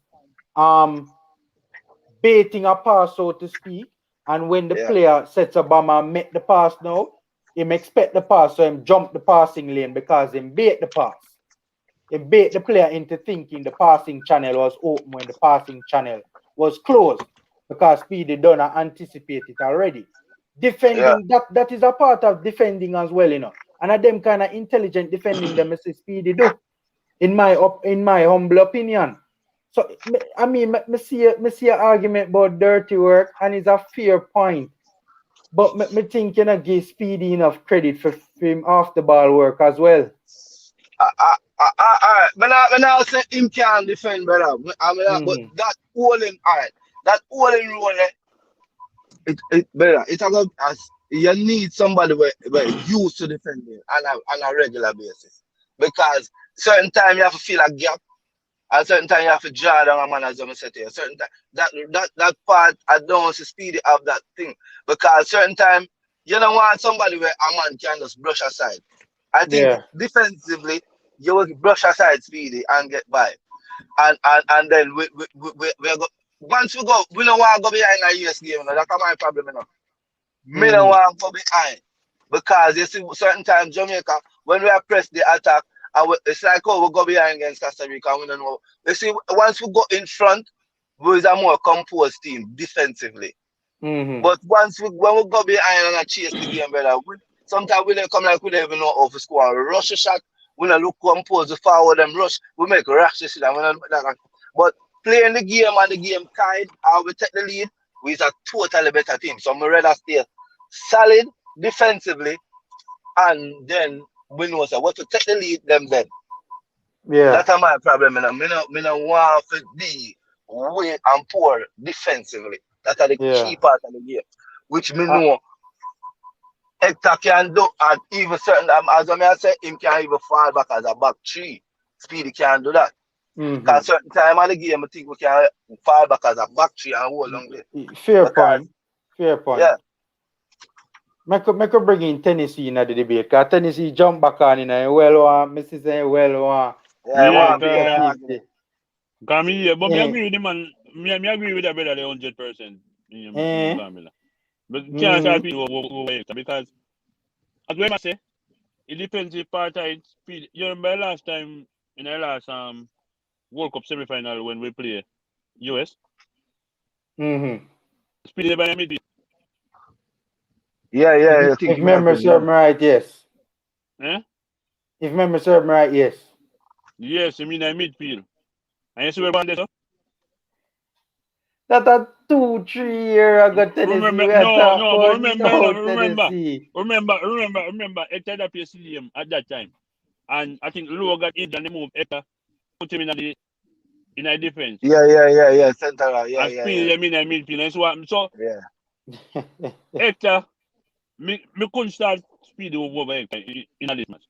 Because if you know anything about US, they might come out and press with. Yes. So and that is my point about the double pivot, Killer and Tennessee. Because my whole thing is that it's going to put a lot of pressure. Hector's lack of mobility, Is you talk Killer, you talk about using Johnson to play out of the pressure, right? But Johnson is going to need that assistance from his pivot partner, so to speak. He's going to need that assistance, and Hector's lack of mobility is an issue because you see how Speedy and Johnson link up, help to evade the Costa Rican press. He's not going to have that assistance in the USA game when the USA press them on them, and that it going to put too much pressure upon Johnson. But me say but Hector lack of mobility. But say Hector never play bad night first too much. Yeah, man, I agree, but Suriname and Guadeloupe, that Tennessee. And but you have to remember too, as the Virgin say, Costa Rica never started the strongest team last night neither. Fair point. You understand? They did have some, but they had a lot of starters though in the team. You understand? Remember, even when the guy gets a red card, they bring in a lot of starters. They bring about 3 man when it's starters. Fair point. You understand? So, me not say Speedy. Although me not too rate Speedy still. But me not say Speedy. Me know you not rate Speedy. Watch out, Speedy. Watch out, me not cut it. But you know, say, even when family about when we beat the press, you know, say, even not for the press, even though Speedy, yes, him more comfortable on the ball. But you know, say, Maggie have a lot to do with it because Maggie come deep to come at the pass. Because when they got the ball, Maggie come deeper as the attacking midfielder to help the 3 man them. So it give them a next option. So that's what Metal said. The other game, the second game where Jamaica play, we never play with a number 10. Qatar got a player wide, they missed out at the midfield. So we never have that second and the third option there. So Hector I got to point for your extra pass because he only have 1 man. So when you have an extra man, we are come deep to like how Maggie come help them out and say, all right, see a second option there. It's better for a man like Hector. So you're not really speed all the while playing the game, Our intelligence, but we need the defensive side of the game too. Yeah, man. Which is we're gonna need it in this game. In this game, especially when we know that we're gonna need that. We have to stay solid. We don't need to go behind. We have to stay solid, brother. And sometimes Hector can drop in as a defender. Sorry, man. I feel we can beat them, but we have to go play smart in another game. Yeah, man, we can't beat them, man. We have a better team than them. But we have to play the way all the games are supposed to play. And tactically, we more have to get it right. We right. We can't, like the last time, tactically, when we use 2 striker, I use my target is not that. He might tend to go wide all the time, and Burke and Target come like them there from the same side, and we miss people out of the middle. That's how the team looks up. We need a 10 if you are playing with Burke can play wide for Target, brother. I'm gonna rest Target and make Burke play wide. I tell you, because Burke constantly running. Yeah.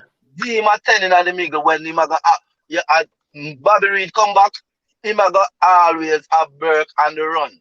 Yeah. You see me? Gray are going to run, Bailey are going to run. So we have 3 potent men up front. We're constantly running and have the US problem. So the wing back have to know how them are pressed because when them press, them have to know what them are do when Burke and the wing back right let's run. Because target and that me not like when the man them have do the work created Burke a put in if him they have Gray inside and give them pass, they will score one of a goal. So it's good when Burke and Gray are gonna get a chance to play together. But I love to see that. We can beat them, man. Definitely. Yeah, but when we notice when them play Gray up front by himself, but when them bring on Nicholson, them play Nicholson and Burke. Because if you notice, certain part of the game in the first half, Gray isolate immediately against the ball. True. You understand? Yeah. That's true. I guess so we look at goal in my try, but I don't know why. But me hear you say something before, my general, and you talk about the run them. Nicholson run them was poor, brother, in terms of running to the near post. Running sometimes as a striker, you have to. That's the thing we Gray have over Nicholson. Them the instinct to know where the ball is gonna go. As a striker, that's some baller. You say, oh, he's not good enough, but anywhere the ball they find him, you know. Them man, Lewandowski and them great forward, them know where to run. Them off the ball movement is key. Nicholson run into the ball and I run behind the keeper. So that's why the keeper them reach the ball before him. You have to run to the near post and beat the keeper to the ball. But remember, on one particular play, you know, Nicholson was coming from very wide, you know. He would not. You see, the thing is, a lot of people don't realize this, you know. And one of the balls, them where Burke was trying to thread the needle, so to speak. It was almost a good pass, you know. It was almost a good pass. You see, Nicholson starting position. Remember, he was coming from very wide, you know. Yeah, near post run or not, you know, he would not have gotten there before the keeper. But what's his formula? Sorry, more precisely. No, formula. Me not cut you, but what me I say to you, sir? All right. Remember when him come on, him a play striker, you know, him a play front, you know. Him come on, I play for Burke. Nicholson, him a play up front. Yeah, man. So it was two of them up front. It was two of them. It was like a 4-4-2. But if Burke go wide, Burke go wide. Go ahead, brother. And if Burke go wide and up and as a striker, we are two away. Say, for instance, you see two of them are play up front. If the two of them are play up front and you see Burke go wide with the ball, your next move is to go inside of the box. I understand why you have that space there, go with your out there, so on the left. Once Burke go wide with the ball and have the ball, your move as the next striker after head for the ball. Airport, so, and that's why I'm gonna start about him starting position. But no, but Burke was the issue. But Burke go down the wing with the first. Burke not just, and I like say him just pick it up and just put it in the box. Burke go down the wing and actually beat a man and get. So you should have in the box already. And another one time. That was a different play though. That was a different play you're talking. Two times. I'm talking about the first time.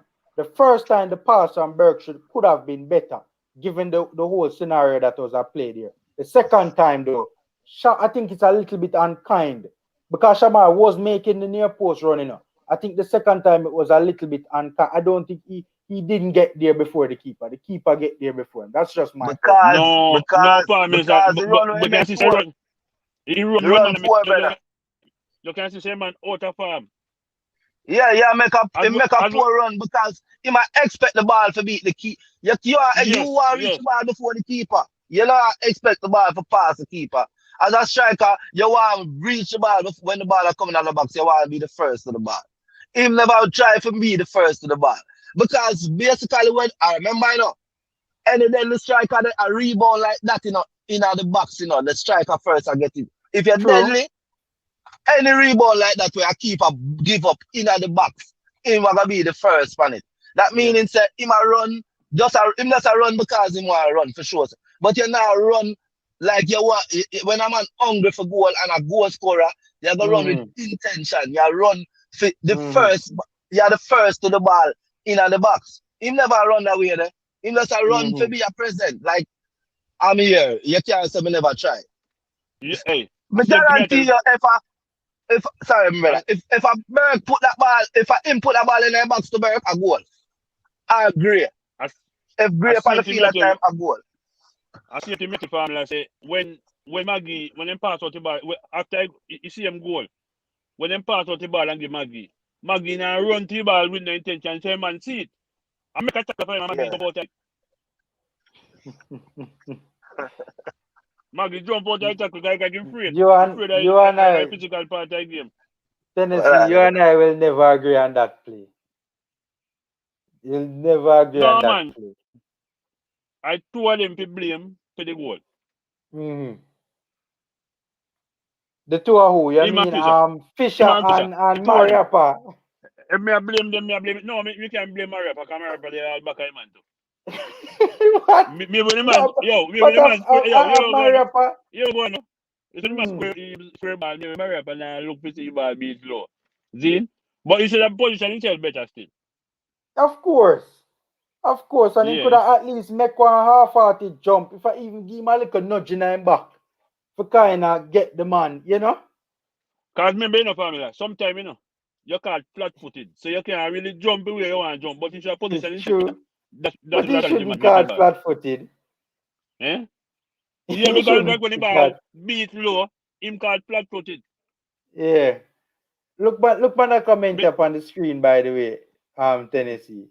Pittsburgh can't pass the ball to himself. I don't lie. That's true. Because Pamela, he man make some poor run, Pamela. Same thing, you know, he man should run to the near post. Mm-hmm. Because you want to score. As your brother, so you might expect him to beat the goalkeeper. You can't stand up and wait on that. Mm-hmm. If you notice, when the keeper push the ball, Nicholson already pass. In a goal already. Mm-hmm. Yeah, that's not true. So if you make a run to the near post, and the first man at the ball beat a defender also. Mm-hmm. So him now if he make a run towards the near post. If he make a run towards the near post, I'm gonna get the ball. Yeah, I see your point. I think we're being a little bit too harsh on Nicholson, but I see your No point. man, the Where man the out of runs are farm, coming. Pamela, man. Yeah, man, Man I out agree of with the farm. outer farm, I agree with the outer farm, But in terms of that, the runs could have been better. That part. Yeah, man. Could it be argued that Burke kind of took one extra touch a bit too much on the first particular play? No, Pamela, but the man square ball. And yeah, that's right, because you if you find yourself in a position for him get the ball. I see your point, but honestly, I just think that the pass could have been made a little bit earlier, and two, the pass could have been a better. It was almost a perfect pass, If it was a perfect pass, I think it could have gotten through to Nicholson, and Nicholson would have slotted it home. I think it's a bit unfair to say that if he had made the near post run, he would have gotten there. But at least he would have a better chance. Yeah, fair point. Yeah, man, he would have a better chance. Pamela, But we can't make excuse for him and them to, No, man. But you see the thing in Tennessee, I don't think you realize now I'm actually a fan of Boza, Boza my baller, Me too. Boza my baller Tennessee. So I would Yeah. Me too. Yeah, man, me not make excuses, but I try to be reasonable. Well, that's me personally. I try to be reasonable. Well, that's true, Pamela. But both of them need to dip on the bench, Pamela. What's that? Yeah, me agree. What's that comment here? Pamela look like him no plan for do no beating. Yeah, but my boss, my beat Fisher. I'm a beat Maps too. At Tennessee now, I'll know Tennessee now swing the belt off of Maps. Maps to get beaten. No, but I beat Fisher because obvious. You have to beat him. Yeah, man, Fisher forget beaten, man. Fisher forget beaten, man. Because Fisher do a foolishness on a goal. Yeah, man. As my brother say, I jack him, man, and try to stop a crossman from coming. He shouldn't run out and make that the wild swing. But Tennessee, him actually get to the ball before the defender, Me know. But he kick the ball on the defender foot. It was a wild and rash attempted clearance. It was ridiculous, man. Ridiculous. Yeah, man. So, Tennessee has left us. I consider coming. Hector is, by the way, Chaddy Hines, you make a comment earlier when we disagree with the boss. When you say Maggie name play good enough. I don't agree with that one then. As a matter of fact, I think you say Maggie did play really bad. I think you say Maggie did play really bad, and that me not agree with at all. I can't agree with that one there, Chaddy. Maggie played very well. Very well. He was one of the main reasons why the attack looked so fluid going forward, right? By the way, guys, like button, hit the like button, guys. It's a free way to support the channel. Primo. Yeah, man. Hit the like button, guys. It's a free and easy way to support the channel. Smash the like button, guys. Help us to get the video out there. Primo, I honestly think that he looked really good. But not gonna lie to you. I think he looked really good. Right? People say Bobby D Cordova-Reid. I thought Maggie's performance in this game, right? Albeit it could be argued that, Bobby wasn't, because of the whole midfield dynamic in the Suriname game, right? Bobby didn't get to do, we saw flashes of it, so to speak, from Bobby, or we saw it in what you'd call spurt, so to speak, from Bobby in that particular game. But honestly, man, I thought Maggie had a more impressive performance than Bobby D Cordova-Reid when you compare D Cordova-Reid Suriname game to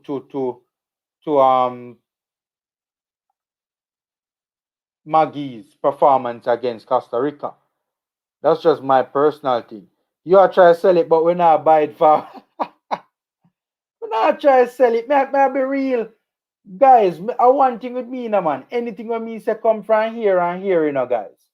Me not build rhetoric and make up things for try and push no ulterior motive, man.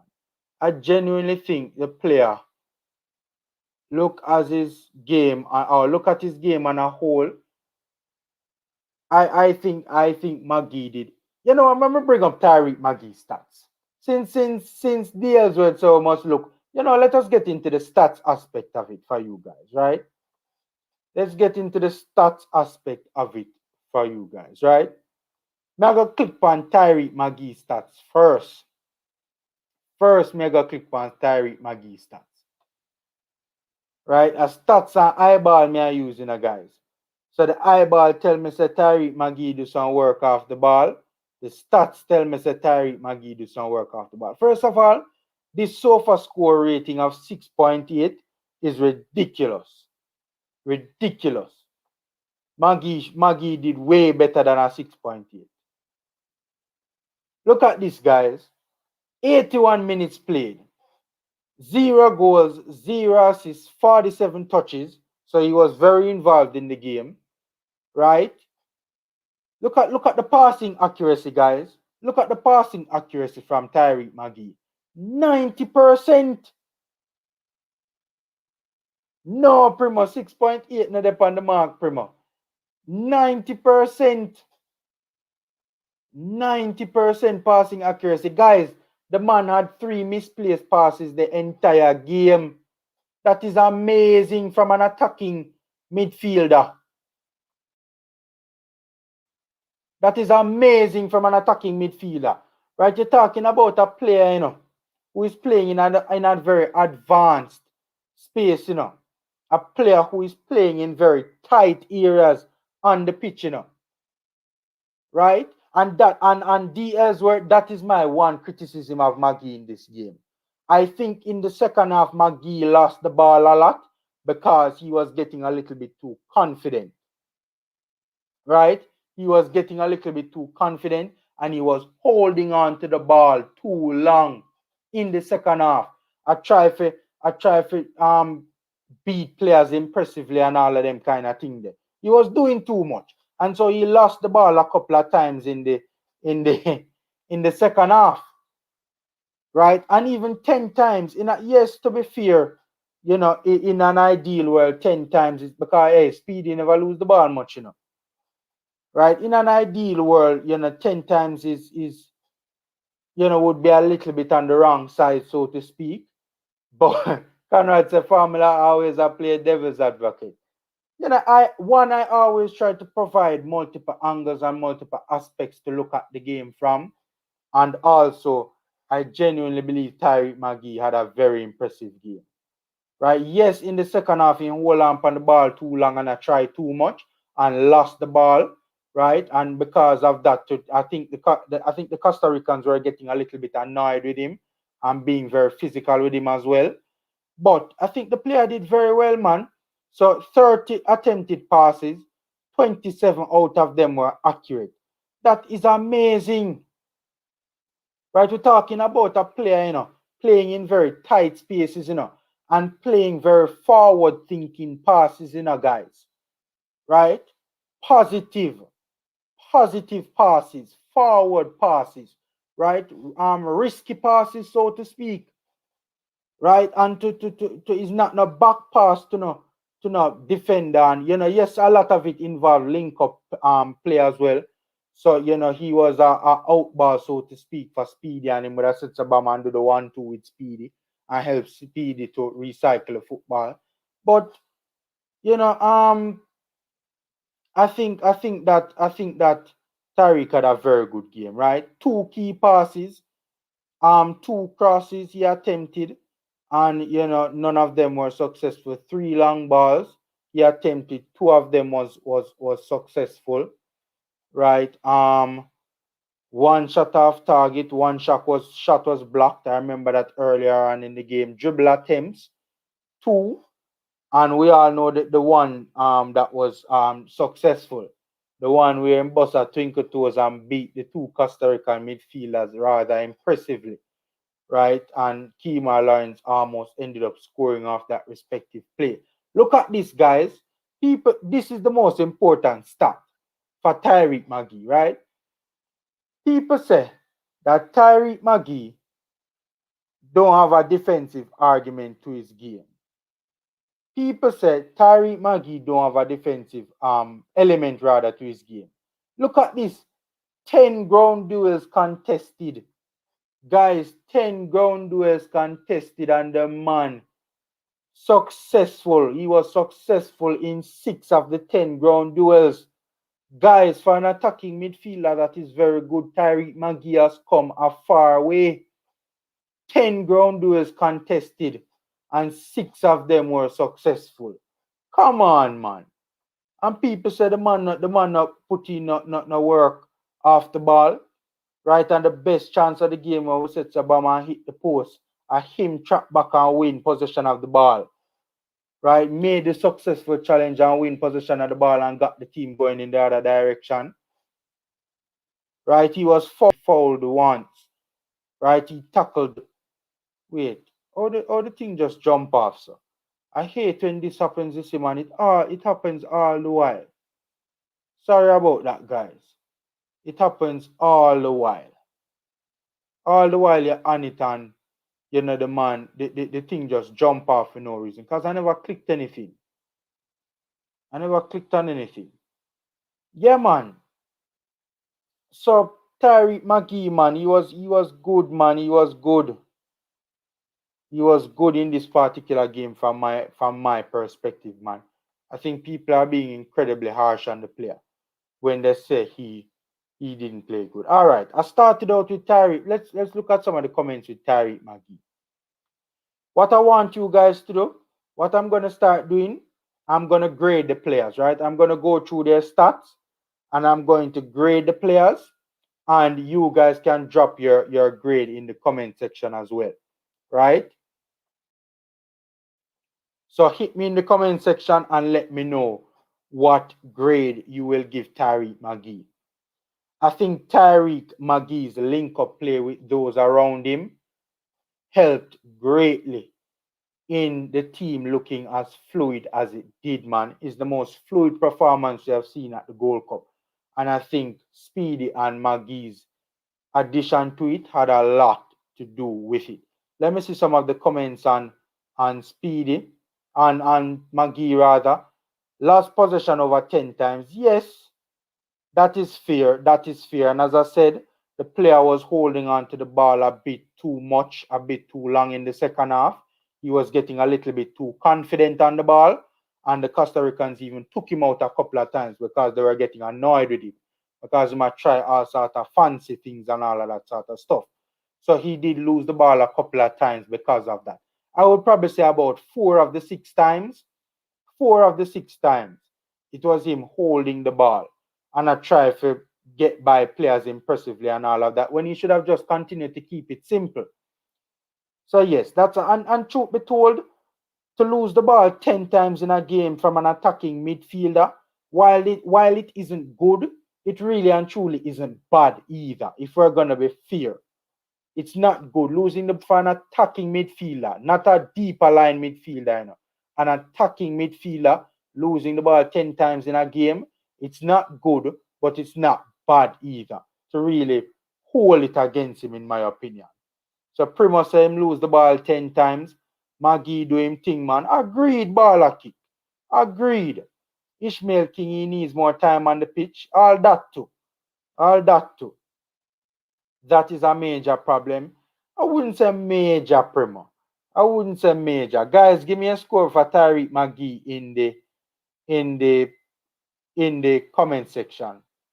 What would you grade Tariq Magee?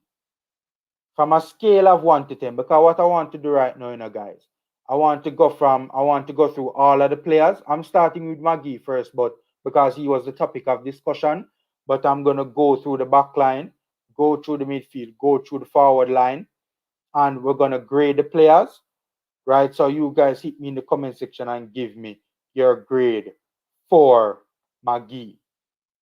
Costa Rica started to just take the ball when Magee had it. Yeah, man, but that was in the second half, Primo. When he was trying, and even, you know, his last contribution on the pitch was a very good contribution. A very good contribution. But yes, there were a couple of times, Primo, in the second half where he was trying a bit too much, to be fair. I'm a fair and reasonable guy. He was trying too hard. I try to, you know, hold ball and I beat players impressively and just trying too much and, you know, should have kept it simple. Formula, watch the tape again. I want to. I really do want to. I think I would enjoy watching back that game again. Guys, you guys don't think Tariq Magee had a lot to do with how fluid the team looked? Hit me in the comment section and let me know, guys. I think he had a lot to do with how fluid the team looked, man.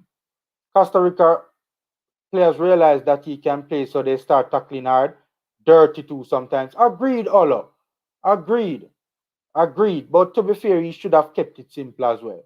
Nice passes, broke the lines well, but can't hold on to the ball. That's why he can't get a game in Europe. Primo, to be fair though, you know, he showed some fancy footwork in the first half, you know, and he was pulling it off. I don't know if it's because the player was tiring a bit in the second half, so he wasn't as sharp, right? He can hold the ball. I think he can. He showed it in the first half. He made some good driving runs with the ball at his feet and had some fancy footwork as well. We have to be careful about this passing accuracy. How much of those passes affect the team? How much of those passes are penetrating passes? But boss, even like Karoom, in helping, for instance, because remember, you know, a lot of the passes were forward passes from Magee, right? But a lot of them was also link up play in terms of sideways, right? And also like to the wingers, like for instance, Turgot, right? And even to the fullback as well. A couple of times we saw Kemar Lawrence get a pass from Magee, right? But those passes help as well because he's helping, because even in when he was linking up with Speedy, right? A lot of those passes, you know, would have been assisting Speedy, you know, to recycle the football, you know. And that helps to progress the play up the park as well. It helps because what you do, when you do that, is that you move the ball basically. So that 1-2, for instance, would move the ball into an area where there is more space for Speedy to operate. And what it does also, it attracted more players to Tyreek Magee. And because Tyreek Magee was so composed on the ball, and because his passing was sharp and he was able to get it back to Speedy, and because he attracted so many players, it opened up passing channels for a Devon Speedy Williams to hit a more penetrating pass. How many times we saw that from Speedy and from Daniel Johnson, guys? How many times we saw that from Speedy and Daniel Johnson, right? Where because of that link up with Tyreek Magee, they got the ball they received the ball. Speedy and Johnson received the ball in areas with more space, and because Magee attracted so much attention to him, right? It freed up passing channels for Speedy and Johnson to hit more penetrating passes. So, you have to bear that in mind as well, too, Karoom. You have to bear that in mind as well. He was very composed on the ball, man. And as an attacking midfielder, to have a passing accuracy of 90%, 27 out of a 30 successfully completed Karoom, that's a big deal, Karoom. For an attacking midfielder to do that, trust me. Not a deeper line midfielder, an attacking midfielder. He's good with the ball at his feet. Yeah, man. I think probably he just started to tire in that game, in the second half. So he wasn't as sharp with his movement. Still room for improvement. I agree, Balaki. I agree. The player can get stronger. The player can get a little bit quicker as well. He's very quick, though, with his movement on the ball, guys.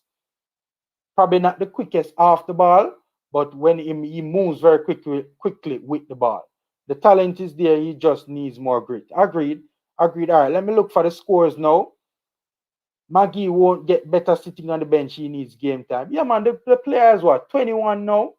And he's already doing a good job for us, contributed significantly to the fluidity of the team and linking the play. Guys, trust me, man. He not only needs the game time, he deserves it. He deserves it.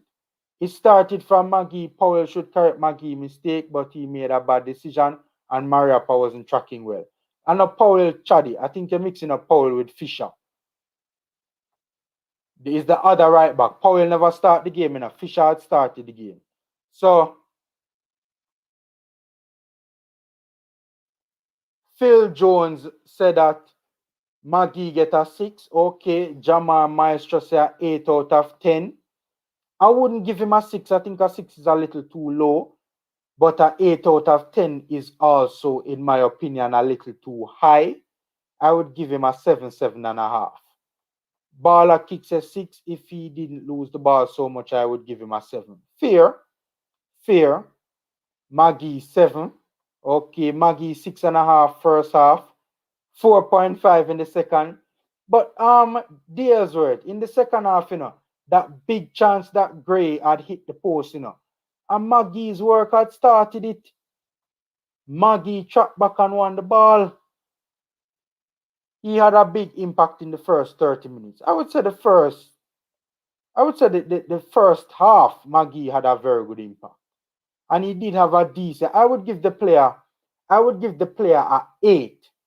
I would give the player a 8 for the first half, right? And I would give him a 6 for the second. I would give him a solid 8 for the first half and a 6 for the second half. That's what, an average of what, 7? I'm not so good with maths, guys. That average out to a 7. I was looking forward for more creativity from Magee. But he did deliver creativity, man. Look how much time he found the wingers in space. Look how much time he find the wingers in space, man, and even the fullback as well. Delivered some good passes to the overlapping fullbacks. I agree with you, We didn't really see that defense splitting pass, like what we saw from a Speedy and Daniel Johnson, right? And I do think that is because Speedy and Daniel Johnson were playing deeper, right? And because they were playing deeper and the ball was deeper in the park, in the middle of the park, so to speak. So the Costa Rican defense were not as they were a little bit further up the park. So there was more space in behind. Whereas when Magee got the ball and was going at the Costa Rican goal, they were backing back, and so there wasn't a lot of space in behind to really play that through ball to a Gray. Added to the fact that Gray have the pace. But I see a point, fair point. Nothing special was delivered from him. I disagree respectfully. Magee caused the goal, and I not agree with that one day. Watching the baller from JC has improved, but he has work to do on the bright side. His speed of play has improved. Agreed. Yeah, man. When you go Europe, that will happen. Formula stream from yesterday till now, like up the live people and subscribe. Thanks for that one, Eddie. Yeah, man. I've done a couple of streams. All right, so guys, I will give him. Cataract, go and beat your formula. Haha. Magee, you give 8. No, man, Conrad, I gave him an 8 for the first half, Conrad. Not for the entire game. I gave him an 8 for the first half. I gave him a 6 for the second half, and that averaged out to 7. I disagree. Good link-up play can break the lines, man. How we talk, said Chaddy. Good link-up play with the players around you, man. Good positive link-up play. Right, we saw more positive link-up play from our number 10 in this game than we saw from even the Suriname game. Right? So yeah, man. All right. So let us move to the back line, guys. Let us move to the back line. Maestro gave me 8, 6.8. Yeah. Let's move to the back line. We need a little bit more magic and brilliance from Magee. Okay, fair point. All right, so let me get rid of this. All right, so I'm not gonna start with Fisher first. Let's start with Kemar Lawrence. Guys, give me a grade for Kemar Lawrence. Cataracta go swing and miss, man. Cataracta go swing and miss. Conrad. But me never give him a 8 during a Conrad. I never gave him a 8. I gave him a 7. I gave him a 8 for the first half. 6 from Lawrence. Lawrence did come off early, Lawrence did come off early.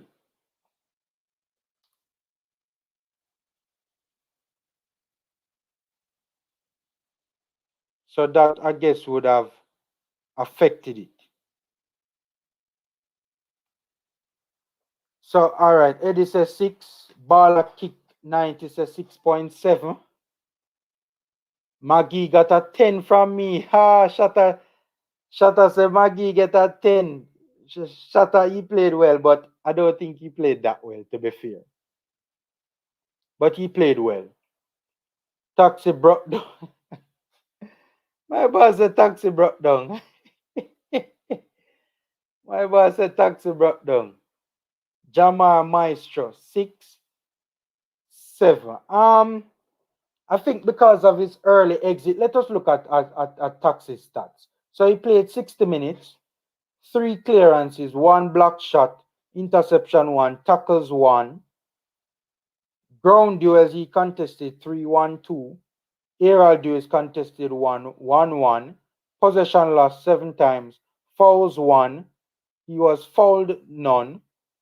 43 touches, passing accuracy 79%. He had 23. He had 29 passes overall in the game. Successfully completed 23 of them. Long balls 3. Passing accuracy for the long ball. So he only had 1 successful long ball out of the 3 attempted. Dribble attempts 1. He successfully completed that dribble attempt, and he had 2 shots off target. I think one, because of his early exit. Lawrence had nothing to do really. You think so? I didn't think he had the best first half though, you know. If you remember that first half, you know, guys, Lawrence was the liability in defense, you know.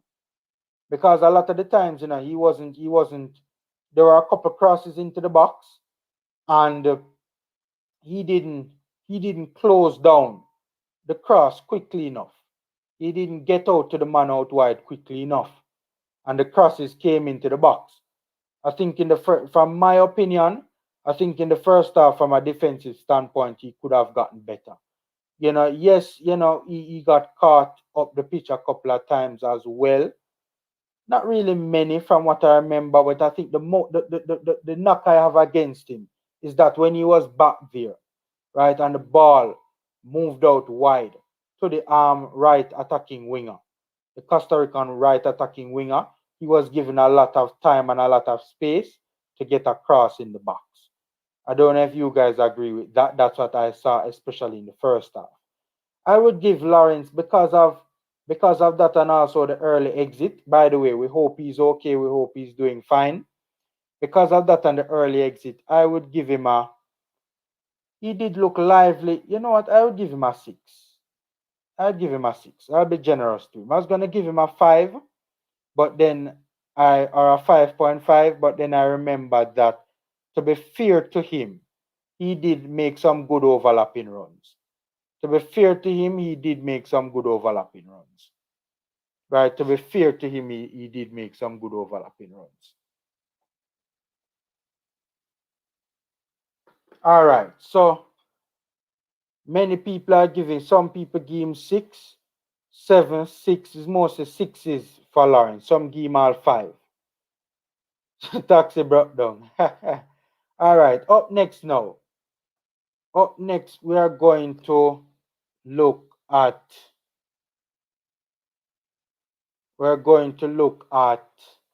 Damian Lowe, head of state.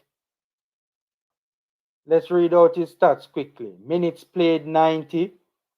He had 1 clearance, 4 interceptions, 2 tackles, 4 interceptions, 2 tackles. Ground duels won 7.7. He contested 7 ground duels. He won 5 out of the 7. Contested 4 aerial duels, won only 1, which is a bit surprising. He lost the ball 14 times. He was fouled twice. He fouled twice. 86 touches, 68 attempted passes, 56 successful passes. That's 82% passing accuracy. 1 key pass, 1 cross, 6 attempted long balls. 3 out of them were accurate. 1 shot off target and 1 dribble attempt, and he was successful on that. Guys, I personally wouldn't read too much into the possession lost. I think some of that too came down to the end when he was playing more in midfield. I don't think a lot of those possessions were lost around at the back. So guys, what do you think about Damian Lowe's? Lawrence had to do nothing really. 6. What do you think about Damian Lowe, guys?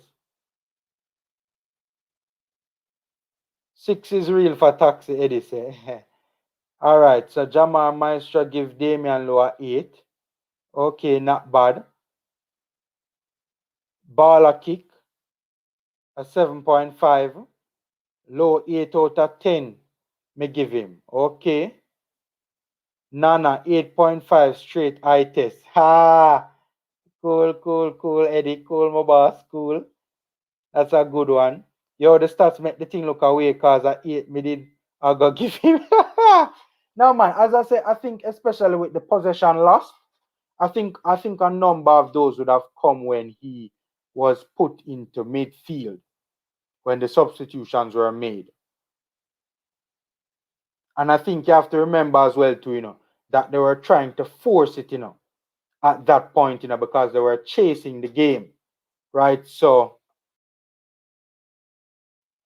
Lowe would have been making more aggressive passes, more risky passes. And I think that is why it kind of the possession loss went up to 14. At that point in time, he was on the ball a lot in midfield, trying to make a lot of risky passes, a lot more intent behind the passes. So you were a lot more risk taking was going on there. So I wouldn't read too much into the possession loss, truth be told. I don't think a lot of those came when he was in the back line.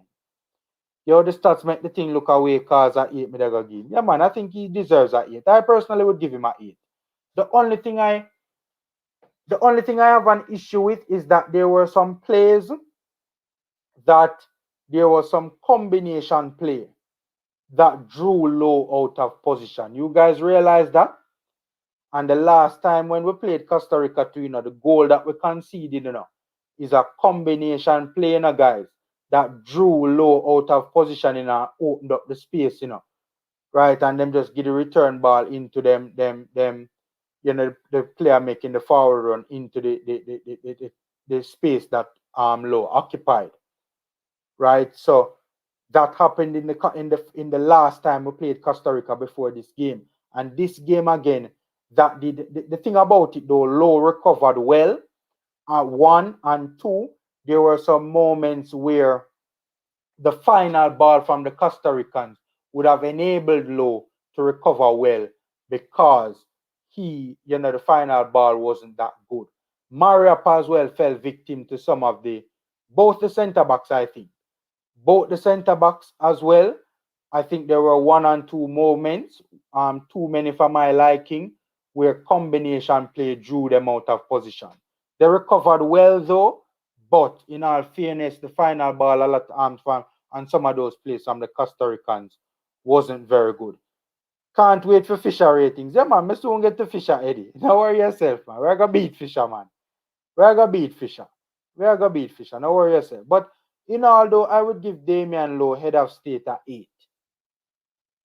Right, because also to be fair, defending against combination play can be tricky, especially against players who are very good technical players, and that the Costa Ricans are. But him still shouldn't get drawn out of him and Maps shouldn't get drawn out of position. But okay, I'll give him a 7.5 or 8. I'll be generous to head of state. He recovered well on those plays, so I'll give him an 8. And most people in the chat are saying 8. Eddie Guna said 8, 8.5 straight to the eye test. Adrian Francis said 8.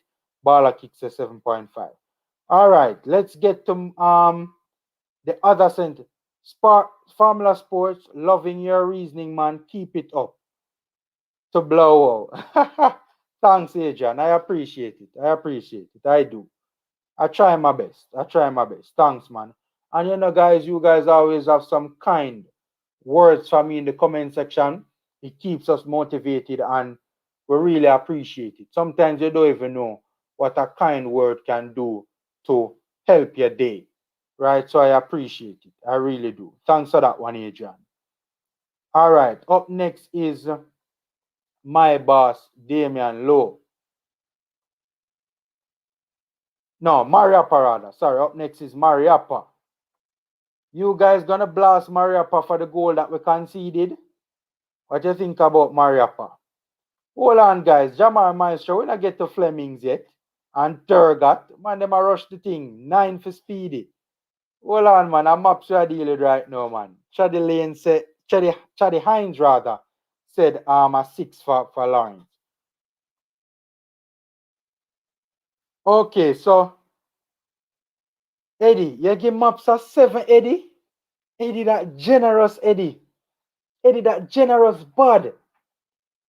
Guys, drop your score for Mr. Maps. I'm loving the interaction, guys. Drop your score for Maps. I said a 7 generous for Maps, Eddie. What would you guys grade Adrian Mariappa's performance? A 7 generous, Eddie. Generous, bad. And it's arguable. You could argue that he was the main reason for us conceding the goal.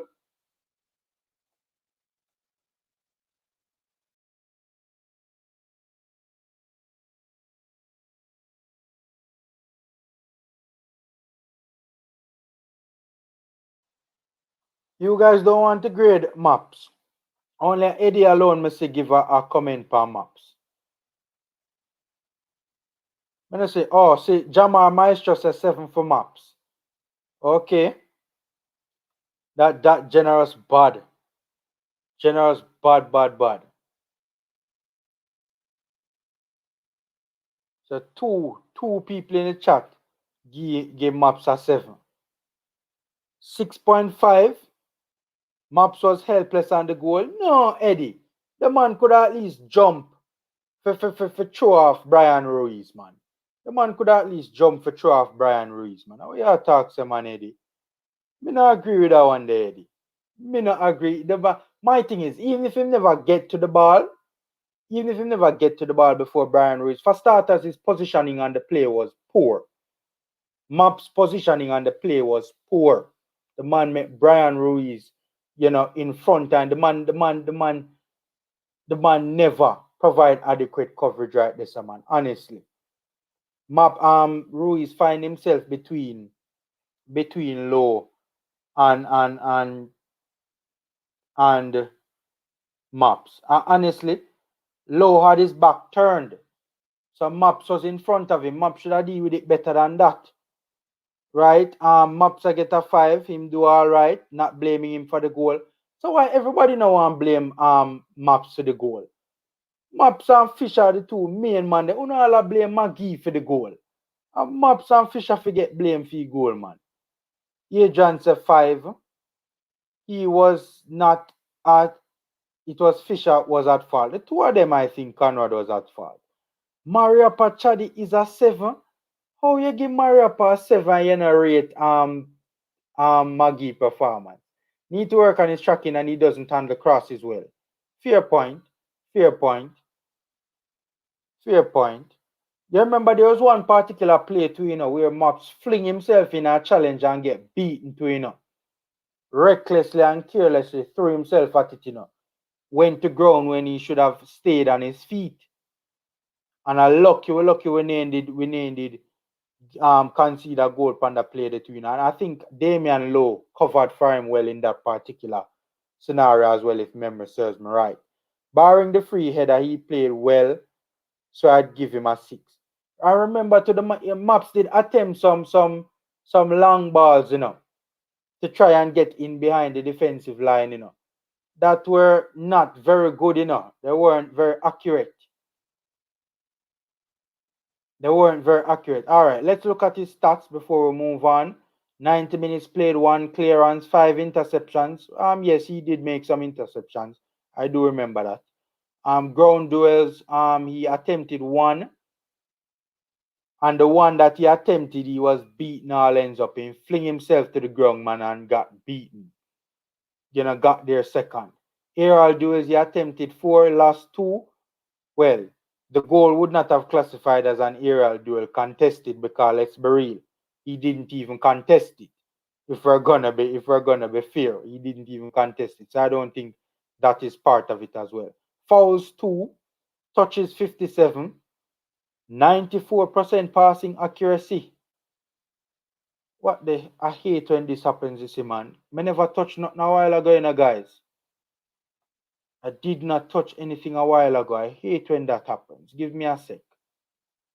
I did not touch anything a while ago. I hate when that happens. It just come off right for no reason at all. All right. So probably in my head, the misplaced passes that I remember, probably the 3 misplaced passes were long balls. See it there? 4 attempted long balls. 3 of them were off. Wait, but him successfully completed 3 of the long balls? I don't remember that though. I remember him making some misplaced passes where long balls was concerned.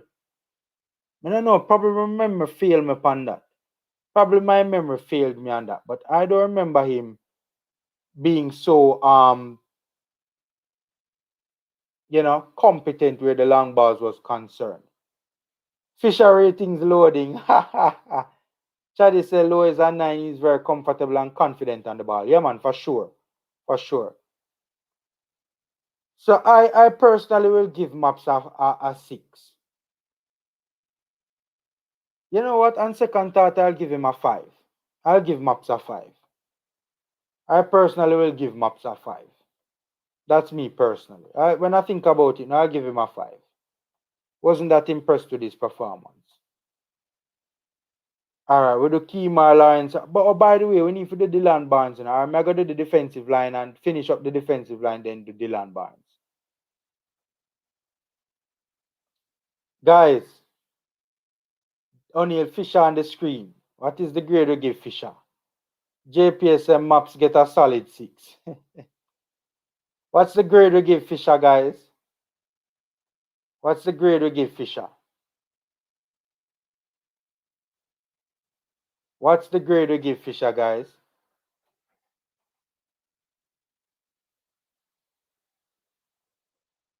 Remember to like up the live as well, guys. Free way to support the channel. Fisher get 2. JPS kiss between Fisher get 1.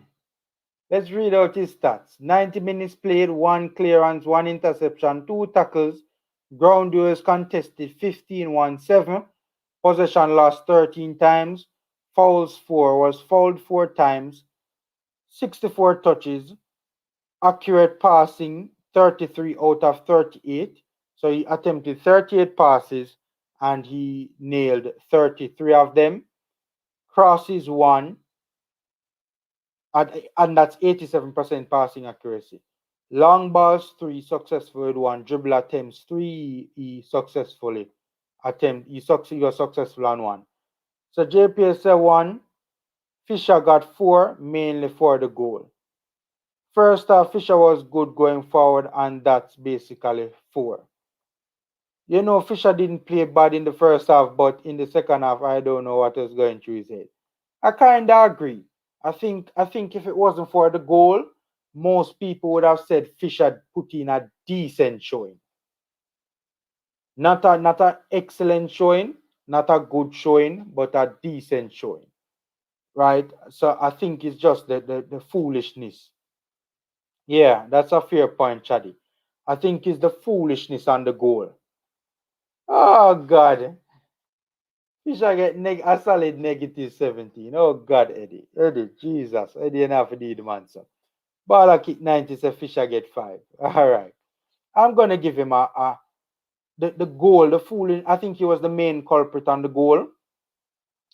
I will give him a 4.5.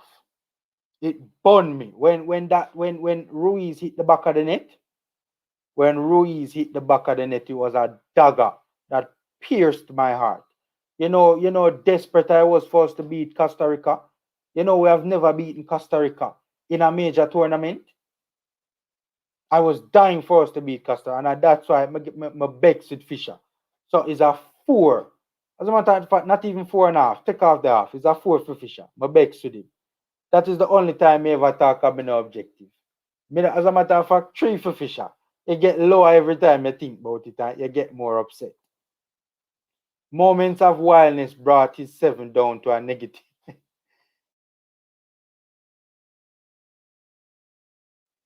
Moments of wildness brought his 7 down to a negative 17. Oh boy. The more I think about it, baller kick, it gone down to 2, you know. I could get off a Fisher quick before it go down even lower.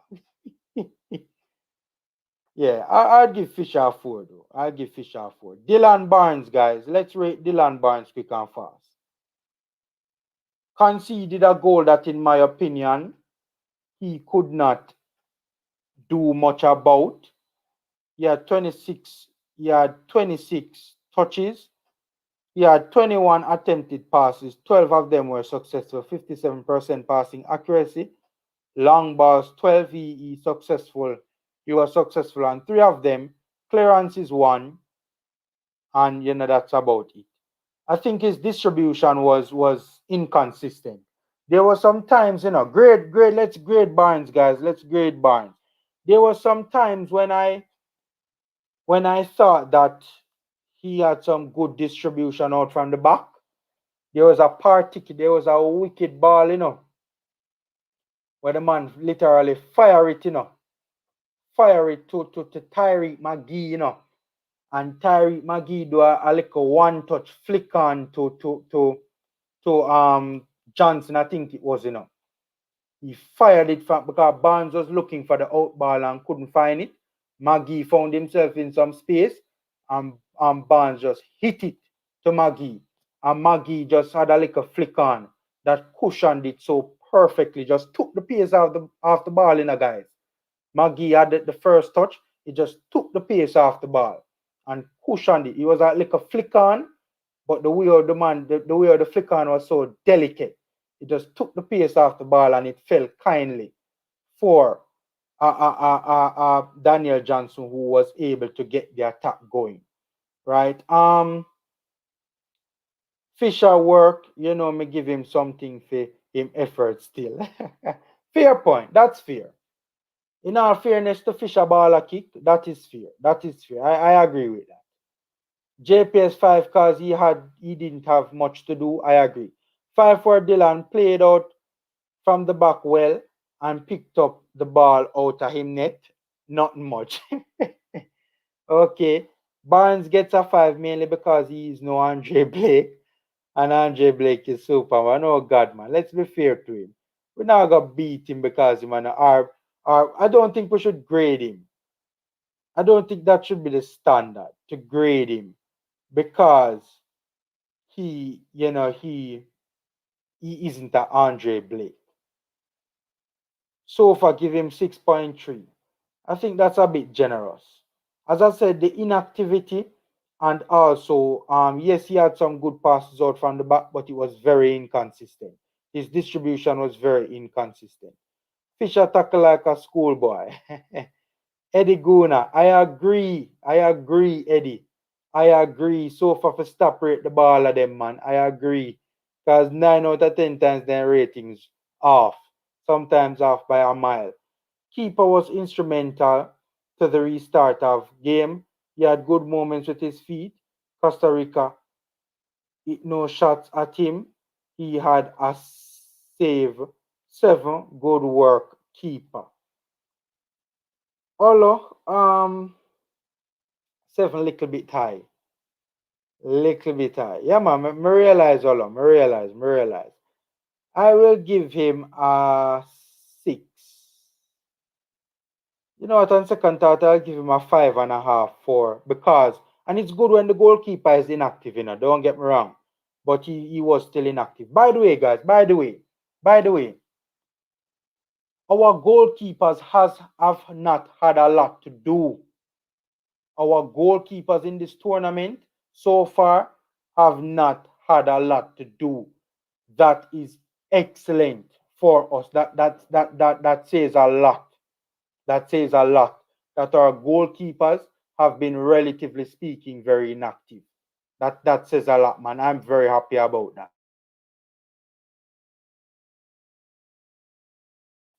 Very, very happy about that, guys. So I'll give Dylan Barnes a 5.5. He really and truly didn't have much to do. He wasn't bad in his short passing, in terms of passing out from the back, trying to evade the press when the Costa Ricans were playing high press intense. But some of the longer balls, a lot of the longer balls were a bit off, in my opinion. Okay, and the stats say it as well, because he only successfully completed 3 of the attempted 12 longer balls. And my thing is, one of the things I think we need to be careful of when grading a goalkeeper's distribution, we also have to remember, that it's the responsibility, of the outfield player, to win or to challenge well for the first ball, I think sometimes we see the longer balls from the goalkeeper don't hit the outfield player don't win it, and because it wasn't successful, we hold that against the keeper. I mostly look at it from the perspective of if the keeper gives the outfield player a good ball to contest, a good first ball to contest. Right? I don't look at it from the perspective in terms of grading the distribution. I don't look at it from the perspective of, it wasn't successfully completed. Because a lot of the times, the long ball from the keeper is good, but the player never failed in his bid to win the first ball. But I think that a lot of Barnes passing, why I hold this distribution against him is because a lot of his longer balls in this game was nowhere near the target. Nowhere near the target. Right? There were some errant passes to say the least. Right? Didn't give any of the outfield players a fair chance. Tapper should go with Blake. Instead, he's no, it's CRC. You don't play around with CRC. Okay. Oh, I see what you mean now, Balaki. Cool. Formula, what is your early prediction for the USA versus Jamaica? I'll soon talk about that. That's going to be a closely contested battle as well. I'll touch on that a little before I leave, although I really plan to get more in depth in that in another stream. That header Blake would have blocked that. Baller kick, honestly, it was a very well placed header, because he had a lot of time. So honestly, I wouldn't even be surprised if Andre Blake never saved it. Don't get me wrong though. I wouldn't be surprised if Andre Blake saved it either, because we know that guy is Superman and he makes some saves that he has absolutely no business saving. Right? All right. Let's move along from the back line now. Let's get into the midfielder player I really want to talk about. Devon Speedy Williams. SoFA score is joking. 7.1. Guys, tell me what you feel. Tell me what you think about Speedy's performance. Tell me what you think about Speedy's performance. Because in my opinion, man, Speedy was the best player on the pitch. The man balled. He balled, if you ask me. Who would you blame for that goal? Yeah, man, earlier in the show I said it, Davian, I don't blame Maggie. I personally don't blame Maggie. I blame Fisher and Maps. Formula, you think it was a strategy from Tapper to lose the game to beat the US in the quarterfinals and avoid Mexico in the semis? No, I don't think so. I think he went for it. I think he tried to win it.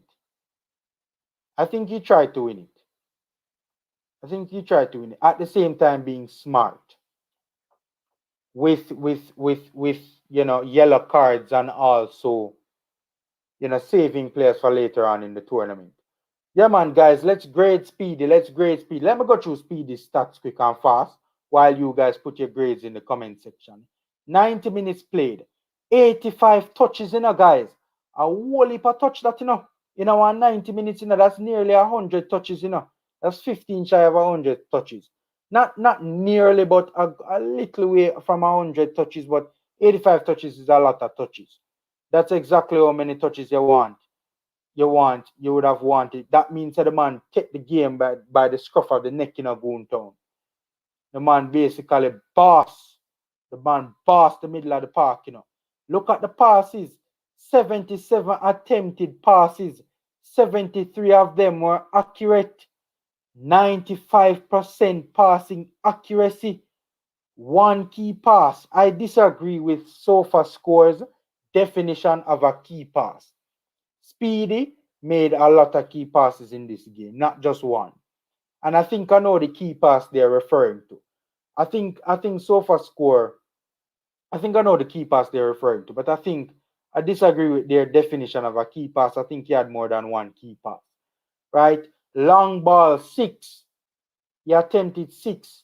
And only one of them was off target. 5 of them were on target. 5 out of the 6 attempted long balls were accurate. I remember the long ball that he was errant on, right? It was down towards the end, and he kind of just swung it into the box to get it into the box, so to speak, right? That was the only long ball that he was not very good at, right?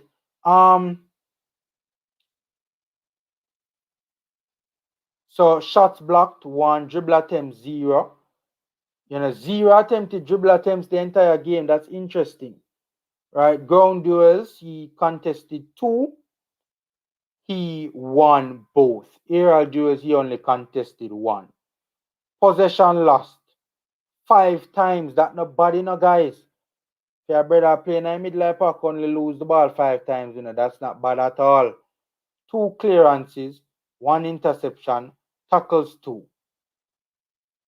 Right? I remember having more interceptions than the 1, but hey, SofaScore say he only had 1, so we'll work with that. They are an official source. So, you know, guys, I think, well, let me see your grade for Speedy Williams.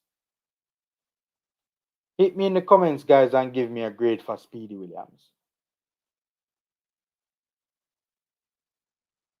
So 8. Best player for the night. Agreed, Olo. Agreed. 100%. 8.5. JPS Gima 8. Goontown says Speedy equal general. Agreed. Some goalkeeper don't train to pass the ball. Remember that. I think nowadays they have to do, Sheldon. I think it's a requirement to be able to pass the ball well from out back. Goontown say 8. Mariapa days are numbered with this Jamaican team. Appreciate his contribution to the program. All the best. So the end of Mr. Blunt, my boss, but I agree. The strikers let down Tapper. This should have been at least 4-1 win for Jamaica. I think they were a bit unlucky up front. So guys, I think the general perception is that Speedy got a 8. Speedy is not really a fan favorite though. He isn't agreed, but I think his performances in the Gold Cup is changing people's perception of him. I genuinely believe so. I think in my opinion, he is in the running for best reggae boy of the tournament so far. Not saying that he is the best reggae boy of the tournament, I'm just saying he's in the running. Although I don't think he is the forerunner. So most people give Speedy a 8, 8.5. I give Speedy a 9. I think Speedy really put a foot wrong in this game. That's just me personally. Daniel Johnson. Let's grade Daniel Johnson, guys. 81 minutes played. Hit me in the comment section. Let me know your thoughts on Daniel Johnson. 81 minutes played. 61 touches. 50 attempted passes. 42 of them successful. 84% passing accuracy. Key passes 2. Long balls 9. 7 of them long balls 9 attempted. 7 of them were accurate. 7 ground duels contested. He won 3. Aerial ground duels contested 1. He won that 1. He lost possession 11 times. He was fouled twice. No, he fouled twice. He was fouled himself once. Offside 1. Clearances 2. Block shots 1. Interceptions 0. Tackles 2. Dribbled past. He was dribbled past on 1 occasion. Guys, hit me in the comment section and let me know your grade on DJ. Laugh out loud. No USL player is a fan favorite. That is true. I know that he's actually the best passer of the football in the USL. He's the best passer of the football in the USL, you know. According to the stats, you know. According to the stats, he's the best passer in the USL. Right? According to the stats, he's the best passer in the USL. Even though we get that the USL is not the highest level. But I think he has really been, guys, Speedy has been mightily impressive in this tournament. I can't rave enough about his performances, honestly. Ravel, who? And I know a lot of people blast me, but I think because Speedy has stepped in and filled a void, yes, we still miss Ravel, but we're not crying over Ravel right now. Not saying he's as good as Ravel, you know. I would never say such a thing. But we're not crying because of Speedy. We're not crying high water for Ravel, for Ravel's absence. I'm not upset with the result of the match. The best I have seen the team connecting from defense to mid and forward. Okay. JPS and no USL player is a fan favorite. Would you start Speedy in the US match? I would. Depends on how Hector looks in training too. But honestly, I would. Davian, I would start Speedy over Hector. But they are performing though. DJ deserve a 8. Okay, you guys grading DJ now. Easiest match Jamaica played when the tournament start. I can only remember one attempt, and it was the goal. Um, I wouldn't say it was the easiest match. I wouldn't say it was the easiest match. I think it looked that way because of how well we performed. I genuinely think that, Olo. Although I genuinely believe that it looked easy because of how well we performed. I think Costa Rica put up a better fight than than Guadeloupe, and especially Suriname. Even though people will disagree because Suriname contained most of the possession, right? But in my opinion, after 30 minutes in that football game, we basically gave the game to them and stopped playing. We allowed them to play that way, right? I think that Costa Rica put up a very good fight. I think it's more an indicator of how well Jamaica performed in that football game. DJ fell fractionally from his lofty. Okay. A true man, the striker them rusty man. Okay. So everybody look like they're giving DJ a 8. I don't care who we meet in the next round. If you want the trophy, we need to beat the best. You know why I care, Chaddy Hines?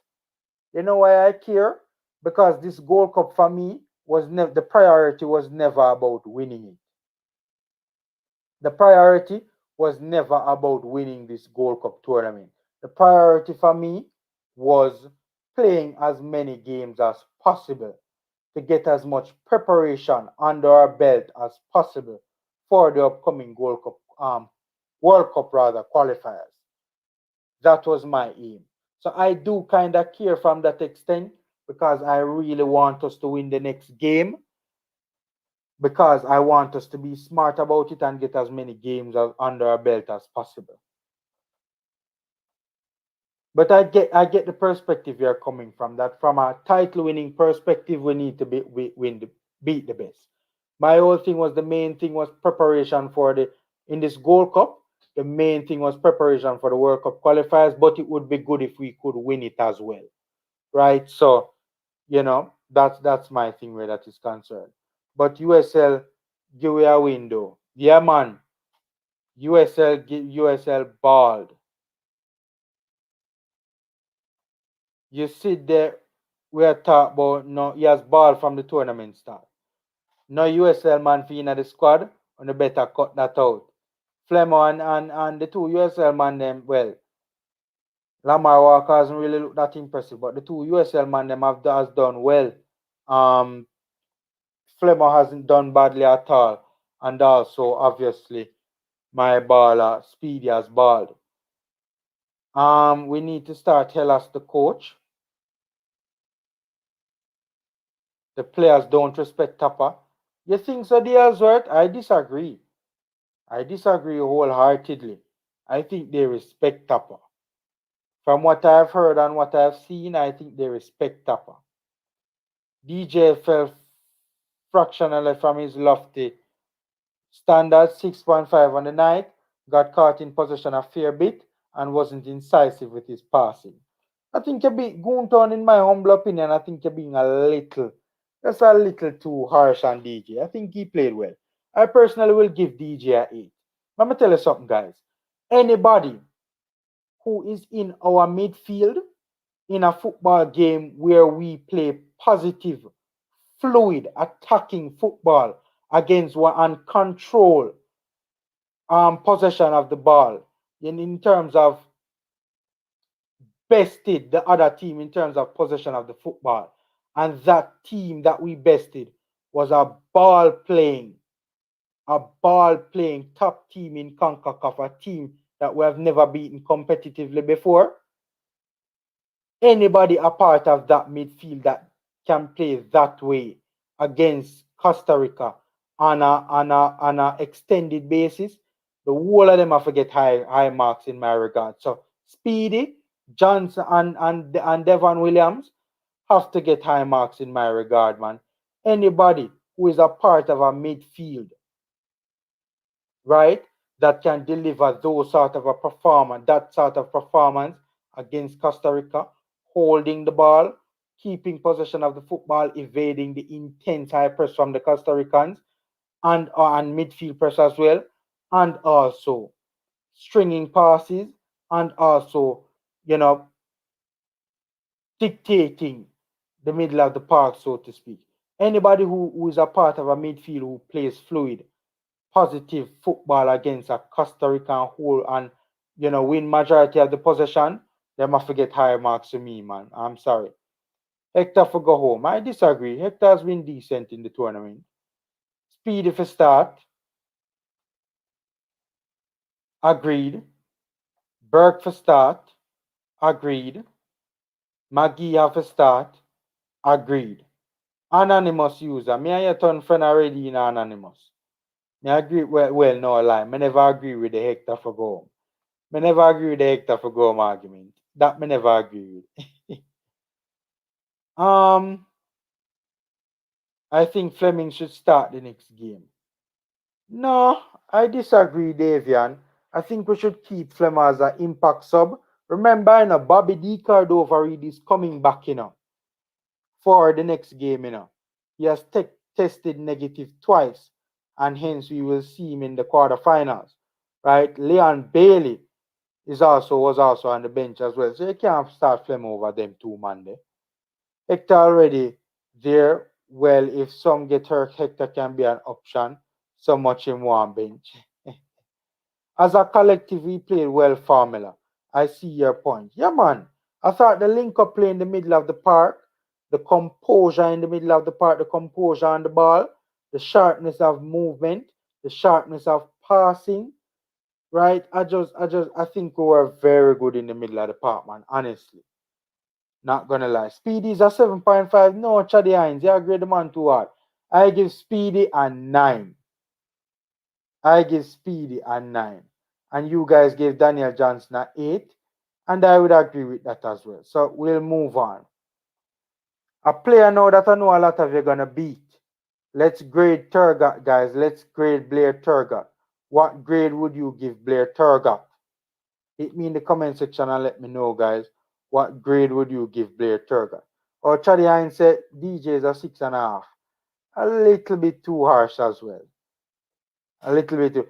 Chaddy, we're grading Turgot first. Let's grade Turgot. DJ was our box-to-box player. He put in a good shift. I agree.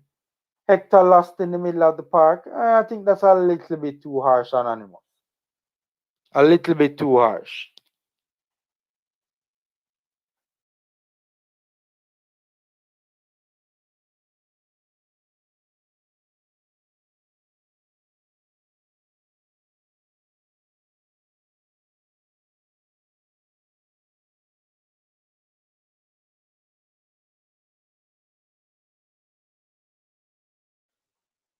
Turgot, get a 5 JPS. JPS, I'll humbly advise you to go and watch the highlights on Tudun, Mexico. I think Tudn, Mexico, I think it is pronounced. If you give Blair Turgot a 5 JPS, I'll highly advise you. Guys, I'm going to read out Turgot's stats to you, and then I'm also going to give you the eyeballs as well, right? My eyeball test, right? Oh, hell, I hate when this happens, man. Sorry about this, guys. I didn't intend for that to happen. Let's get up back Turgot on the screen ASAP. Okay, Blair Turgot, see him here now. Let's look at his stats, guys. Let's look at his stats. Right. So Blair Turgot stats, he played 66 minutes, 45 touches. He had 26 attempted passes in the game. He successfully completed 20 of them, so a passing accuracy of 77%. Look at this, guys. Look at this number right here. I want you guys to pay attention to this number right here, under the accurate passes. Look at this. Look at key passes, guys. Look at key passes. Look at key passes, guys. 5 key passes. And I can tell you what those key passes were. All 3 of Andre Gray's chances, Turgot set him up.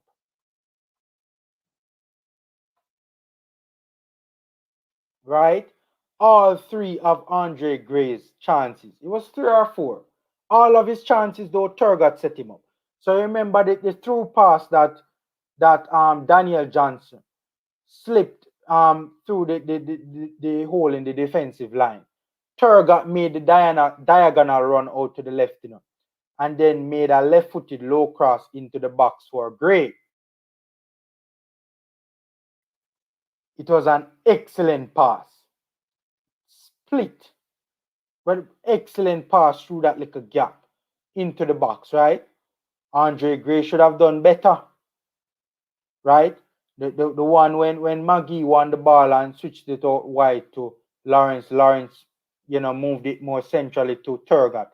Turgot was the one that slipped Andre Gray in behind. That was another key pass. Another key pass was when Turgot swung in across into the box that Damian Lowe almost scored. It was a glancing header. It went just wide of the upright. Right? Another key pass was when Turgot got the ball into the box and he settled it and, moved it to Gray. Gray had to beat a player, though, to get his shot off. Right? So that was another one. Which was the other key? You remember also when Maggie did the twinkle toes in the middle of the park and beat the 2 players, drove the ball through the middle of the park, got it out to Turgot, switched it out to Turgot on the right. You remember that low cross that Turgot made just onto the put right on the edge of the box, and Kemar Lawrence, tried to one time it and it just barely missed the upright. Turgot, I think, did very well. So let's see the scores for Turgot now. Guys, put your scores for Turgot in the comment section. Put your scores for Turgot in the comment section. Turgot a 5. JPS, I think that's incredibly unkind to Turgot. For a man that created the most opportunities in the game, goal-scoring opportunities in the game, I think that's incredibly unkind to Turgot. See the key passes there on screen, guys. See the key passes there on screen right there. 5 key passes. See the arrow there on it. 5 key passes. Right? Turgot could have easily had, if the finishing was clinical, Turgot could have had about 5 assists in this game. Seriously. I think people are being incredibly harsh on Turgot. Incredibly harsh on Turgot. I honestly believe so. Right? So Blair is a 6. For a man who created 5 goal-scoring opportunities, Chaddy, Blair is a 6. 5 key passes. Maggie a 4.5. Chaddy, me not go down that the road there with you in a Chaddy. Chaddy, me not going back. Guy, you draw me out now in a Chaddy when you give Maggie a 4.5. You draw me out, Chaddy. Blair is a 6. Okay. Little bit harsh. Anonymous user said Blair Turgot is a 7.5. I think that is a grade more befitting his performance. I agree. Anonymous user said Maggie 4.5. Exactly. Question mark. So anonymous user is asking. Turgot is a very good first half player. I can see why you said that, JPS. I can see why you said that. If anything, he deserves a 6. Still a little bit too harsh, but okay, 7. I think that's a fair score. Baller kick. Tapper causing problem. Don't need inverted wingers when your forwards are that big. Right footer, right wing. Turgot was a right footer on the right wing though. But I see a point. He does like to use inverted wingers a lot. Some people are hoping and looking for Speedy to fail because they believe Tapper believe in him too much. Right now, Chaddy, Hines, Speedy is balling. Anybody who cuss Speedy right now, something wrong with them. Honestly.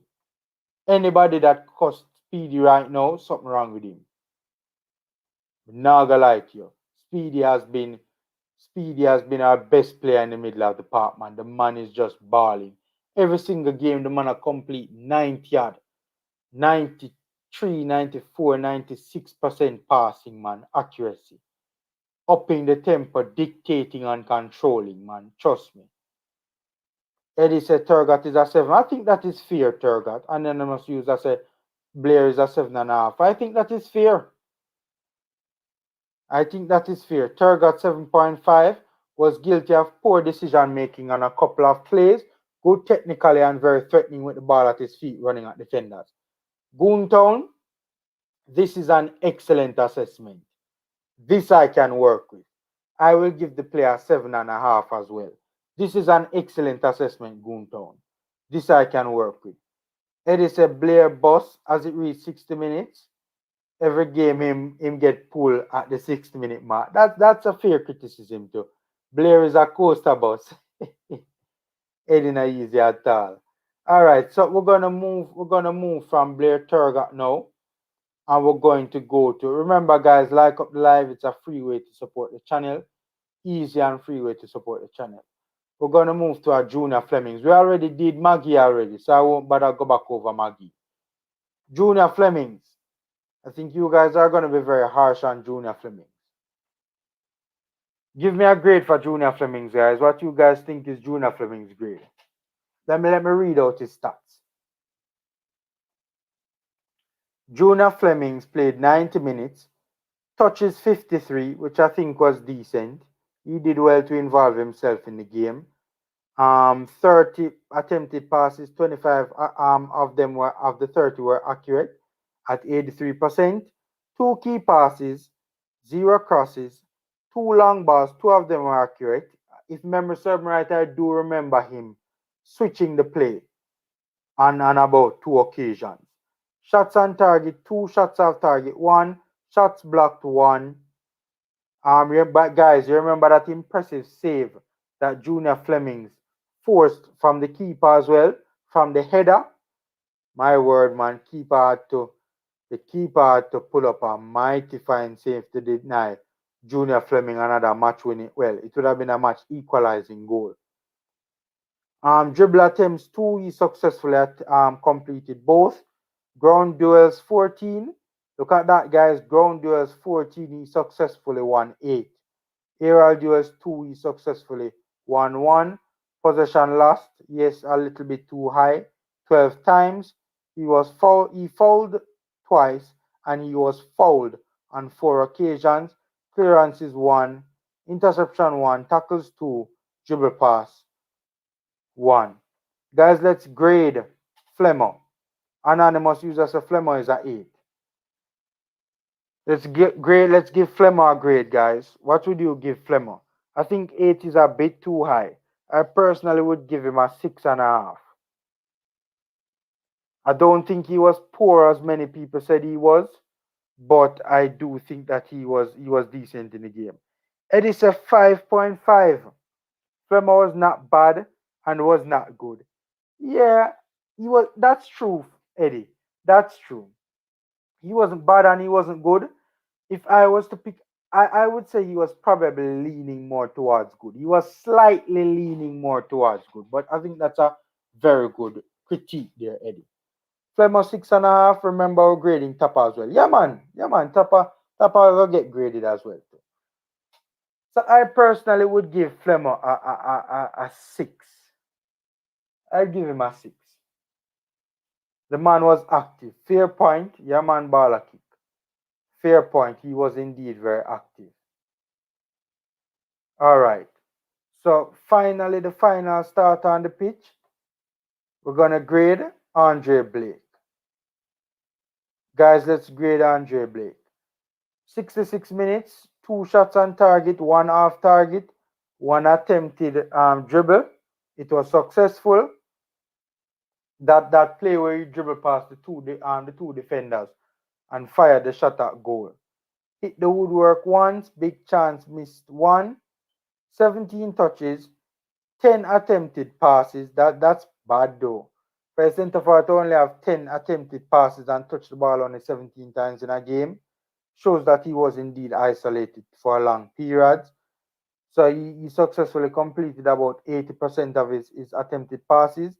He successfully completed 8 out of 10 of them.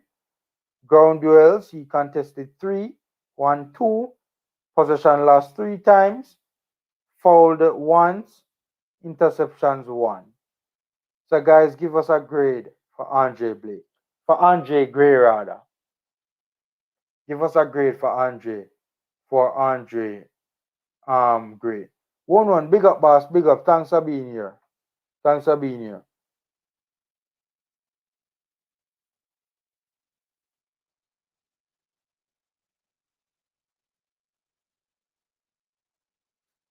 Let's see the grade for Andre Gray. Let's see the grade for Andre Gray.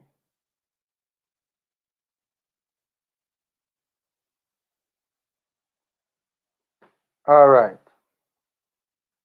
Grade the fans at the game also. The fans at the game, what am I gonna grade the fans them, Eddie? I wasn't at the game to know how good the fans were. Who names sir? Yeah man, Andre Gray me mean man. Would you start Speedy for Hector against the USA at Formula Sports? I would. I would, Woon. I would. Definitely. Bala give Andre Gray a 6.5. Okay. JPS give Gray a 4. Okay. 6 for Gray because I want to be nice. Carefully now, Eddie. Then we talk it, so you're biased towards the UK born players, you know. Then we come with them the things there. If he scored 2 goals, it would be a 9, but a 7-ish. Fair point. Negative 4.5 for Gray. One say Gray is a 4. I think he might give the US men's national team B a little problem. Okay. Gray didn't score and was a spectator for a good portion of the first half. Yeah, it's hard to, let me tell you, I would give him a, he got himself into some good goal scoring positions. He did get some good chances. He created that one very good attempt that unfortunately pulled a mighty fine save from the keeper. He was inactive, partly I think because through fault of his own. I think the runs, I think he wasn't making himself available that much into the pocket, into the that hole between the defensive line and the midfield line. I don't think he was making himself available that much. He was more looking to make runs off of the centre backs, right? And he doesn't have the pace to do that anymore, or to do it effectively against centre backs with decent pace. So I would give him a 5. I would give Gray a 5. If Tapper and his advisor can't come up with a team plan to beat the USA team in the next game, then the president must call an immediate 0 hours meeting with Tapper nonetheless. No man, I don't think I should fire him for that. I think the good has outweighed the bad with Tapper is concerned. Anonymous user said Gray got 3 easiest chances of the tournament thus far for Jamaica. No man, Anonymous. Are we are talking Anonymous? My boss, the Burke, gets some sitters in a man. Some real sitters. Right? I think both of them are competing for the easiest chances missed in the tournament, because even in the Guadeloupe game, the play where he nutmegged the defender and created the opportunity for himself. Right? Gray. He did miss the easy sitter. I mean, he provided himself with the sitter, but he did miss it. Even though he missed some chance, good thing he put himself in position. Yeah, man, agreed. It's more of a concern when your strikers are not getting chances. Yep, agreed. You want 1-1. Agreed. Big point. Good kick. So anonymous user is agreeing with Bala kick there. He was active. He just couldn't put the ball in the back of the net. Yeah, man. I agree. And I think he was a bit unfortunate, a bit unlucky as well. All right, so guys, we're gonna get to, I think we're gonna go down to the bench, The coach gonna come up first, So let's grade the coach. See there, the coach came up first. Guys, what you grade Theodore Tapper Whitmore? Hit me in the comment section and let me know what you grade Theodore Tapper Whitmore. I understand why he took off. Why he switched around Low and what's his name again, man? Liam Moore from Reading. I understand why he switched them around in terms of bring on Moore rather, and put Low in the middle of the park. I understand that. I also the Magee substitution was a bit challenging for me, even though Magee was getting tired. His last play in the game was a very good play and a very lively play. He conjured up the energy for that particular play. But and especially to bring on Lamar Walker, I just think I had questioned the decision. Also, Gray should have stayed on the park. Bosa should have got nowhere near the park. I give the coach a 7 because generally speaking, I think he got his tactics spot on. And I think he was a bit unfortunate not to win this particular football game. He was active, he just couldn't put the ball in the back of the net. Yeah, man. Burke and Gray in the top against USA won't lose. Fair point. Agree. Ball kick is agreeing. I don't know who he's agreeing with. For 2 seasons, Tapper and for Tapper, and that's just to give Magee a start in the next game. Okay, fair point. Tapper get a 7. He picked the team to win the game. Yeah, true, fair point. He did, in my humble estimation. Tapper 7. He is the most fluent attacking display yet. It is the most fluent attacking display yet. Yeah, man. Eddie Guna said Tapper gets 7. He picked the team to win the game. Yeah. So most people are hovering around a 7. For the coach, I already graded him. So, well, no, I lie. I didn't grade him. I think that he gets a 6. 1 and 2 are the substitutions I didn't agree with. He gets a 6. All right, so let us move further on the list. Amari Bell came on. How did Bell look, guys? How did Bell look? How did Bell look to you guys?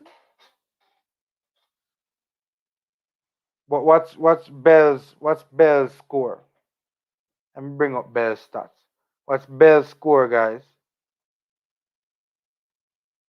SofaScore score gives him a 6.7.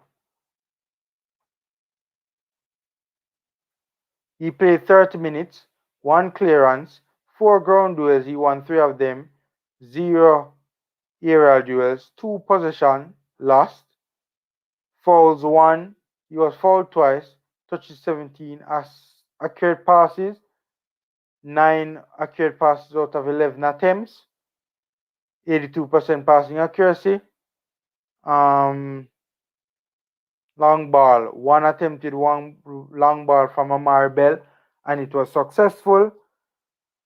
Crosses 0, etc., etc. Everything is 0. So yeah, guys, what's your grade for Amari Bell?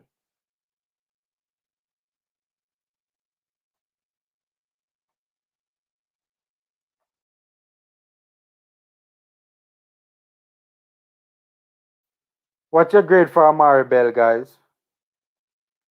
He came on and do a good job. Formula, I never see the second half. Oh, 5, not enough time for me. Fair point. Lots of improvement need for the ball. Okay.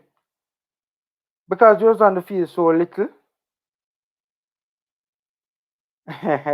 Good point, Anonymous. Because the baller kicks a 6. Okay. Because the time on the pitch was spent was so little, I do think he did a decent job, though I'll give him a 6. I'll give him a 6. I personally would give Amari Bell a 6.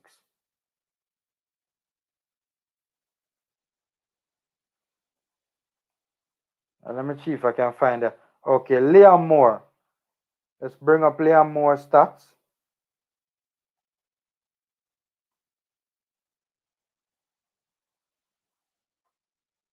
How good is this? How good was Moore's performance in this game?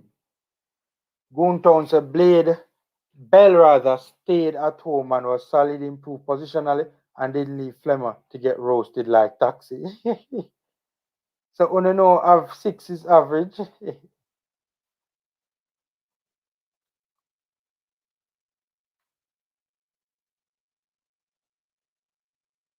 But you guys grade Amar Bell.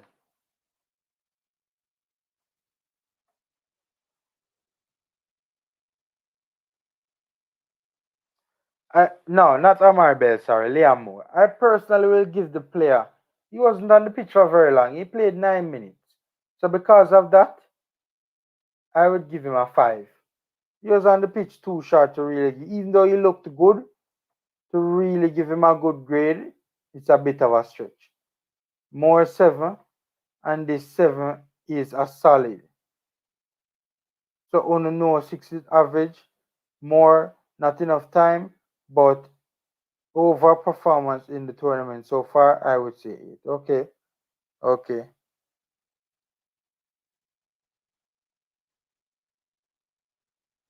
Lamar Walker. Let's grade Lamar Walker, guys. Let's grade Lamar Walker. So for score, give him a 6.4. I think that's generous. What you guys think about Lamar Walker's performance?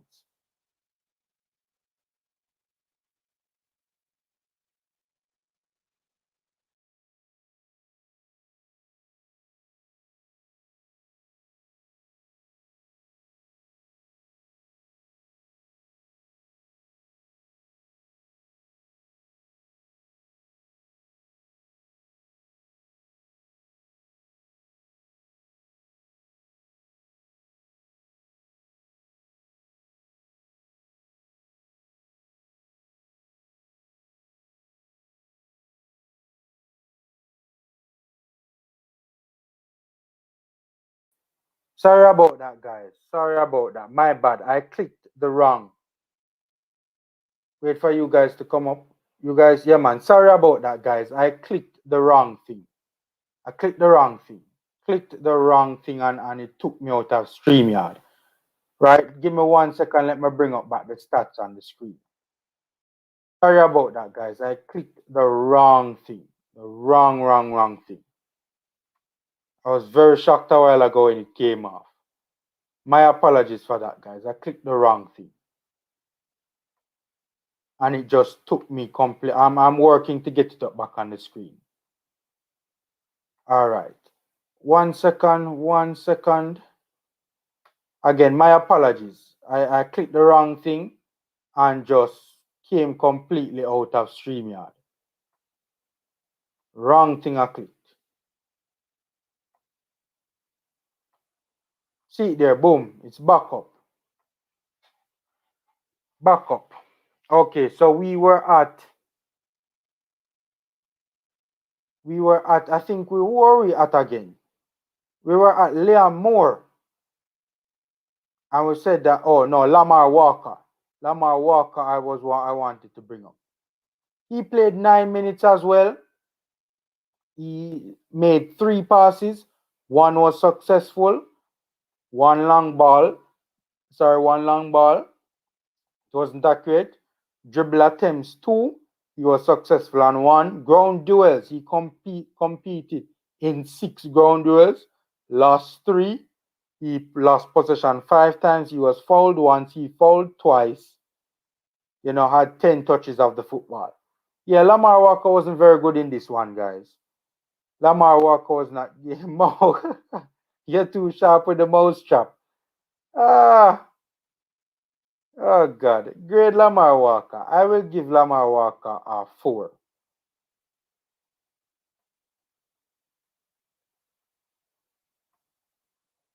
Walker 5. 5, we could do generous 1-1. Little too generous. 1 incisive drive to pick up a foul and a dangerous free kick. Lost the ball a little too much for my liking. Spot on, Goon. Spot on. Yeah, it was a very good drive. Very incisive drive, truth be told. Almost found himself in the penalty box.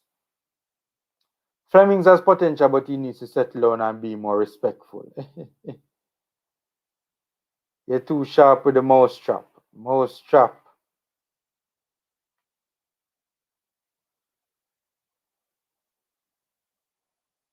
Yeah. Mouse. Leon Bailey say a thing and quote, if Jamaica don't reach to the World Cup, at the Federation fault, including the coach. Yesterday match proved it for me. Yeah, I remember that quote. When he made that quote, it was a very controversial quote. 5.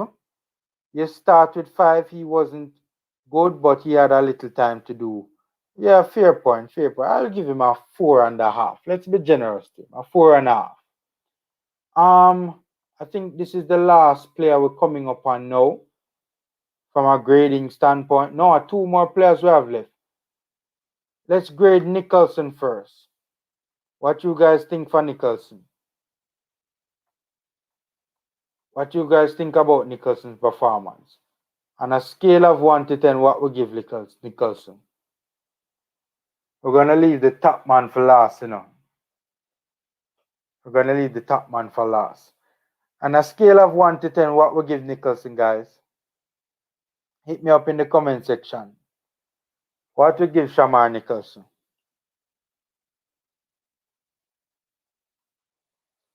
Waiting for your comments, guys. What to give Shamar Nicholson on a scale of 1 to 10?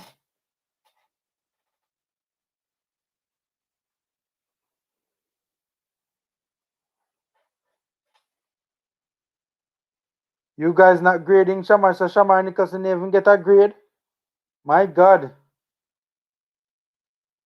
Shamar Nicholson didn't even get a grade, guys? Not even to give the man a grade? Oh, God, man.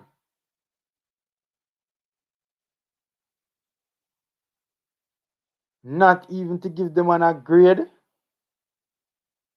Oh, the stats. You want the stats for Boza? Okay, let me give you the stats of Boza. 24 minutes played. 2 shots blocked. Dribble attempts 0. 7 touches in 24 minutes. He had 5 passes. 4 of them was successful at 80%. 1 key pass. I remember that key pass. Possession lost once. The only thing people really say about Boza in this game, is that he did not. We're grade gray already, Chaddy Hines. A Boza we are dealing with now. We're grade gray already, man. Read out the man stat. Yeah, man, Boza, Bala keep. But just read it out. The main criticism people have of him in this game is that they said that his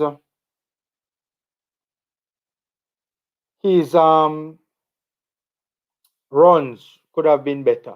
I would give him a 5 because he didn't have much time, but apparently he showed a bad attitude.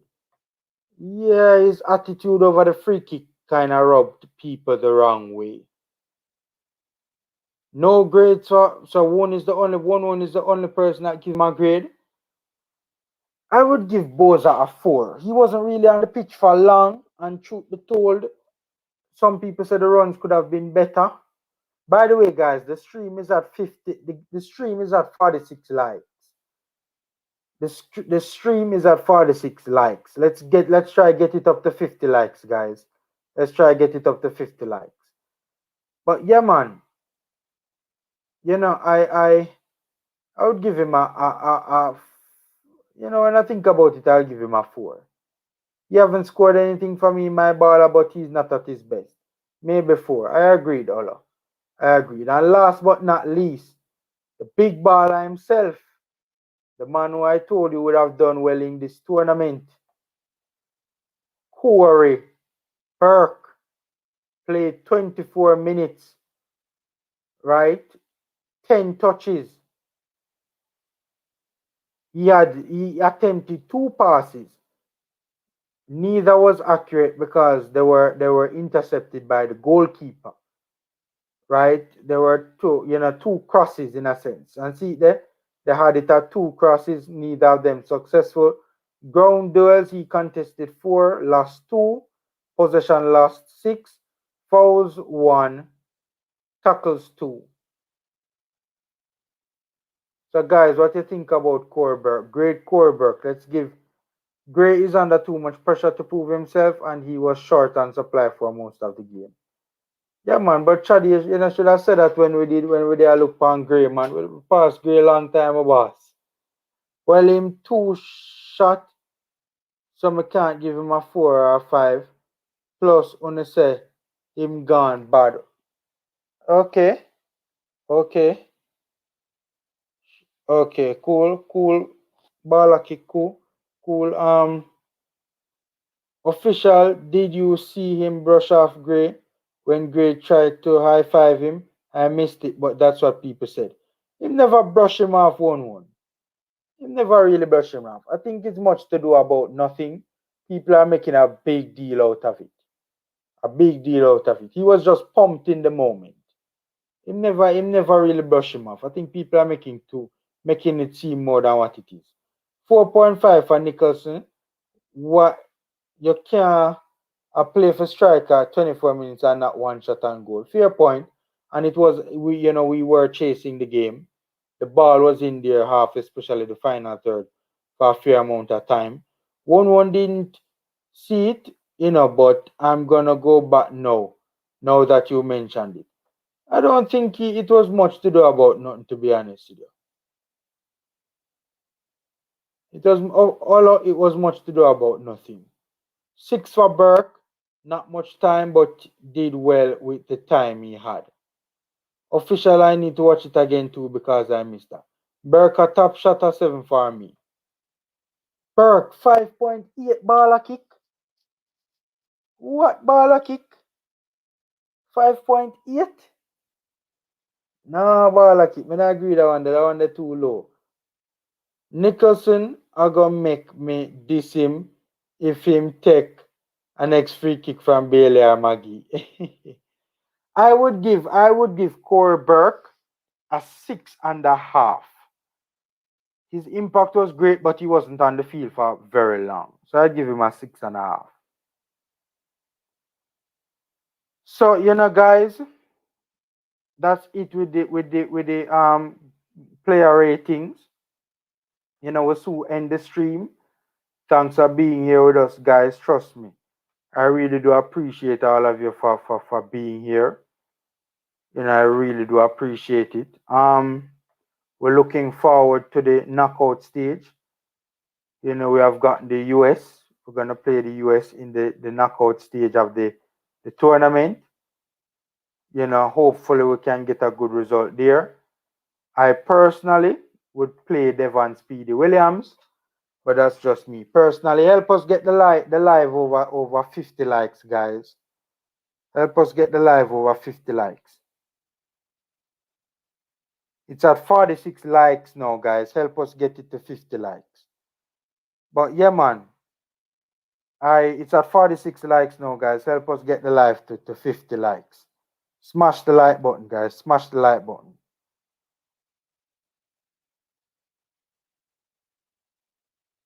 But yeah, man, I hope that we can read some of the comments. You say he didn't have any shot at goal. Who that? Who that ball kick? 6.5 for Burke. Great chance that led to a red card. Yes, even that too. If Andre Gray was in that situation, because of Andre Gray's lack of pace, the goalkeeper would have gotten to it first, But because Burke have the pace, 10 for Hector, he did enough for us to win. But Hector never played this game, boss. I think you're confusing him with Speedy. One of Topper best selection, and it's obvious that he wanted the winner, but it seems like some things isn't going well with the coaching staff. Okay. Yeah, man. So, guys, the USA, hopefully we can, the USA game is coming up. Hopefully we can, perform as well as the against the US as we did against Costa Rica. Hopefully we can perform as well against the US as we did against Costa Rica. Bala kicks a 10 for Hector. right? We performed really well against Costa Rica.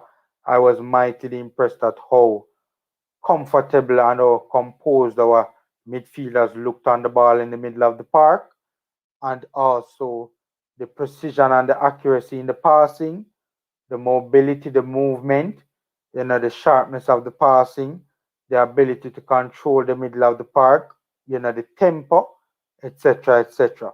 Hopefully, we can put in that sort of a shift against the US as well. I think if we play as well against Costa Rica as we did, I think if we played as well against the US coming up as we have or as we did against Costa Rica, I think the US is in big trouble. I personally would start Speedy over Hector. That's just, me personally. We have to look out for the US. They normally try and play a tiki-taka system, 4-3-3 formation with a possession-based style of play. Tactics include a false nine. Even though, to be fair, in this tournament they haven't really used a false nine, because you can't really classify Daryl DK as a false nine or a player who has the ability to play a false nine. Quick ball retention is also a massive thing for them as well, and we have to be careful with the intense front press. But I favor the midfield combo with Speedy, Williams and McGee gave me a real confidence boost that we can do well against Costa Rica. Yeah, man, Ola, I'm heading against the US rather. Yeah, man, Ola, I'm heading out now. Thank you, stayed with us for a long time, Ola. Thanks for being here. I really do appreciate it. And Bala Kick, Chaddy Hines has been with us for a while as well. Right, and one always support. Eddie Goona, Mr. Prima Vision. I can't remember everybody.